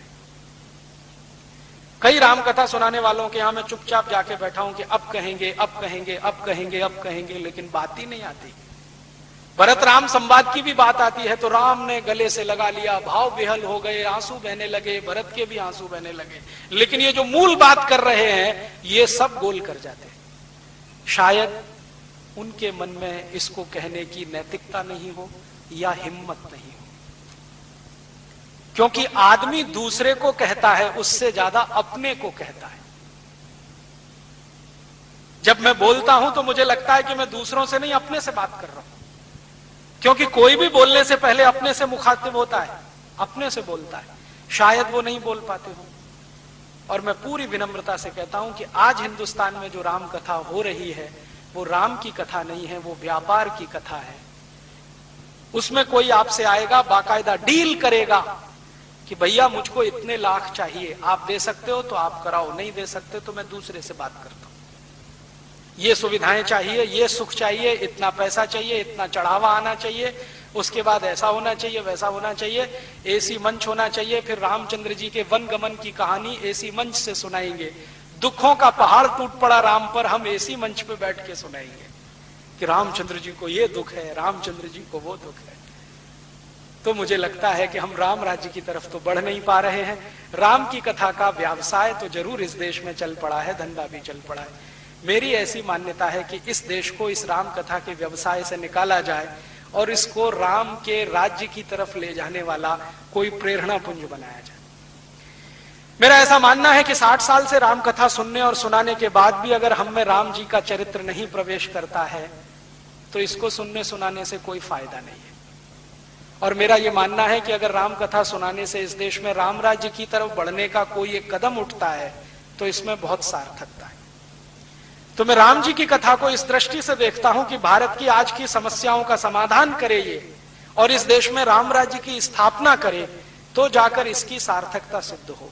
और शायद राम भी यही चाहते थे। अगर वो व्यवसाय और व्यापार वाले व्यक्ति होते तो ये प्रश्न नहीं पूछते कि तुम ऐसे पुरोहितों को सम्मान नहीं करना जो पैसे के लिए काम करते हैं, उनको बाहर करना। ऐसे ही पुरोहितों का सम्मान करना जो किसी के घर का पानी भी ना पिए, निस्वार्थ भाव से काम करें। राम आदर्श बने हैं, मर्यादा पुरुषोत्तम बने हैं तब जब उन्होंने महल छोड़ा है, सुख छोड़े हैं और अपनी सुविधाएं छोड़ी हैं, साधारण व्यक्ति के कष्टों को रहकर जीकर अनुभव किया है और उनके बीच में से ऐसे ऐसे लोगों को तपस्वी बनाकर खड़ा किया है जिन्होंने चक्रवर्तित्व पद संभाला है, तब वो मर्यादा पुरुषोत्तम बने। जब तक उनका महलों का जीवन है कोई उनको मर्यादा पुरुषोत्तम नहीं कहता। महल छोड़कर वन में चले गए हैं और आदर्श की स्थापना करने में लगे हुए हैं, तब वो मर्यादा पुरुषोत्तम बने हैं। तो हम मर्यादा पुरुषोत्तम राम की बात करें, उनके राम राज्य की बात करें और कुछ कोशिश करें, कम से कम सपना तो देखें कि इस देश में राम राज्य लाना है जो हमारे शहीदों का अधूरा है। गांधी जी तो कहते थे कि आजादी के बाद कुछ करना है तो राम राज्य ही लाना है। तो मैं मानता हूं कि हम सब मिलकर अगर इस राम राज्य को लाने में थोड़ा भी लग जाएं तो कोई मुश्किल नहीं है कि अगले 3, 4, 5 वर्षों में ये राम राज्य नहीं आ जाएगा। और इस देश के हर नेता से, प्रधानमंत्री से, मुख्यमंत्री से, राज्यपाल से एक ही प्रश्न पूछे, तुम राम राज्य के लिए कर क्या रहे हो? राम जी कहते हैं कि 10% खर्चा फालतू, 90% विकास का तुम कर रहे हो। नहीं कर रहे हो तो छोड़ दो कुर्सी, हम किसी ऐसे को लाएंगे जो राम राज्य स्थापित करने में मदद करेंगे। तो मैं मानता हूं कि इसको एक अभियान के रूप में चलाना है। हम लोग कोशिश कर रहे हैं एक स्वदेशी अभियान इस देश में चलाने की, लेकिन एक अभियान ऐसा भी चले जो राम राज्य की स्थापना इस देश में कराए। ऐसी भावना के साथ आपको सबको धन्यवाद देता हूं। राम जी की आखिरी बात कहते हुए खत्म करता हूं जो कभी भूलिए मत। जब विभीषण को राम जी राजा बना रहे हैं और सोने की लंका विभीषण को सौंप कर जा रहे हैं तो विभीषण उनको कहते हैं कि आप यहीं रह सकते हैं, मैं आपके नीचे काम कर सकता हूं, कोई मुझे तकलीफ नहीं है, आप सम्राट रहें, राजा रहें, मैं आपके नीचे रहूं। तब राम जी कहते हैं जननी जन्मभूमश्च स्वर्गादपि गरीयसी, कि मेरी जो मातृभूमि है वो स्वर्ग से भी महान है, इसलिए मुझे लौटना तो मातृभूमि में है। तुम्हारी ये सोने की लंका तुमको मुबारक है, मेरे लिए तो ये मिट्टी के समान है, मेरी तो मातृभूमि स्वर्ग से भी महान है। ये बात हम कभी ना भूलें। श्री राम जी की ये बात हमारे हृदय में रहे कि हमारी मातृभूमि स्वर्ग से भी महान है। अमेरिका, यूरोप, चाहे जितनी बड़ी सोने की लंकाएं हों, वो हमारे लिए मिट्टी की धूल के बराबर हैं। अगर ये बात हमको समझ में आ जाए श्री राम जी की, तो हिंदुस्तान से गए हुए 2 करोड़ एनआरआईज एक क्षण में अमेरिका, यूरोप छोड़ देंगे और उनकी बुद्धि और पैसे का सारा उपयोग इस देश के विकास के लिए हो जाएगा और ये देश सच में सोने की चिड़िया बन जाएगा। ऐसी भावना के साथ आप सबको प्रणाम करता हूं और श्री राम आपको ऐसी प्रेरणा दें कि हम सब मिलकर उनके राज्य की स्थापना करने में लग जाएं। भावना के साथ आप सबका आभार, बहुत धन्यवाद। कल शाम को इसी स्थान पर 7 बजे मैं एक व्याख्यान और देने वाला हूं, भारत और यूरोप, भारत की सभ्यता, यूरोप की सभ्यता, भारत की संस्कृति, यूरोप की संस्कृति, दोनों में क्या अंतर है, दोनों की भिन्नताएं क्या हैं। हम उनकी नकल नहीं कर सकते, वो हमारी नकल नहीं कर सकते, करेंगे तो दोनों डूब जाएंगे। इसलिए हर देश की सभ्यता और संस्कृति विशिष्ट होती है। तो भारत की संस्कृति की क्या विशेषताएं हैं, सभ्यता की क्या महानताएं हैं, यूरोप की क्या विशेषताएं हैं, दोनों ठीक से समझें, फिर कौन सा हमारे लिए अनुकरणीय है उस रास्ते पर चले। क्योंकि आज पढ़े लिखे लोगों ने अंधभक्ति दिखाना शुरू किया है अमेरिका और यूरोप का, बिना सोचे सोचे उनकी सभ्यता के गुण गाना शुरू किया है। मुझे लगता है कि एक बार हम उनको ठीक से समझ लें और समझ बन गई तो क्या छोड़ना है क्या रखना है वो हम तय कर पाएंगे। कल शाम को 7 बजे यही व्याख्यान होगा, इसी स्थान पर होगा। आप आएं और अपने साथ अपने इष्ट मित्रों को भी लाएं, ऐसी भावना है। हम लोग सारे देश में ये अभियान चलाते हैं। इस अभियान के लिए बहुत सारा साहित्य हमने प्रकाशित किया है, बाहर एक स्टॉल पर लगा हुआ है, आप लेंगे तो हमें खुशी होगी, क्योंकि वो साहित्य की बिक्री से जो पैसा आता है उसी से ये सारे काम में हम लगे रहते हैं। धन्यवाद।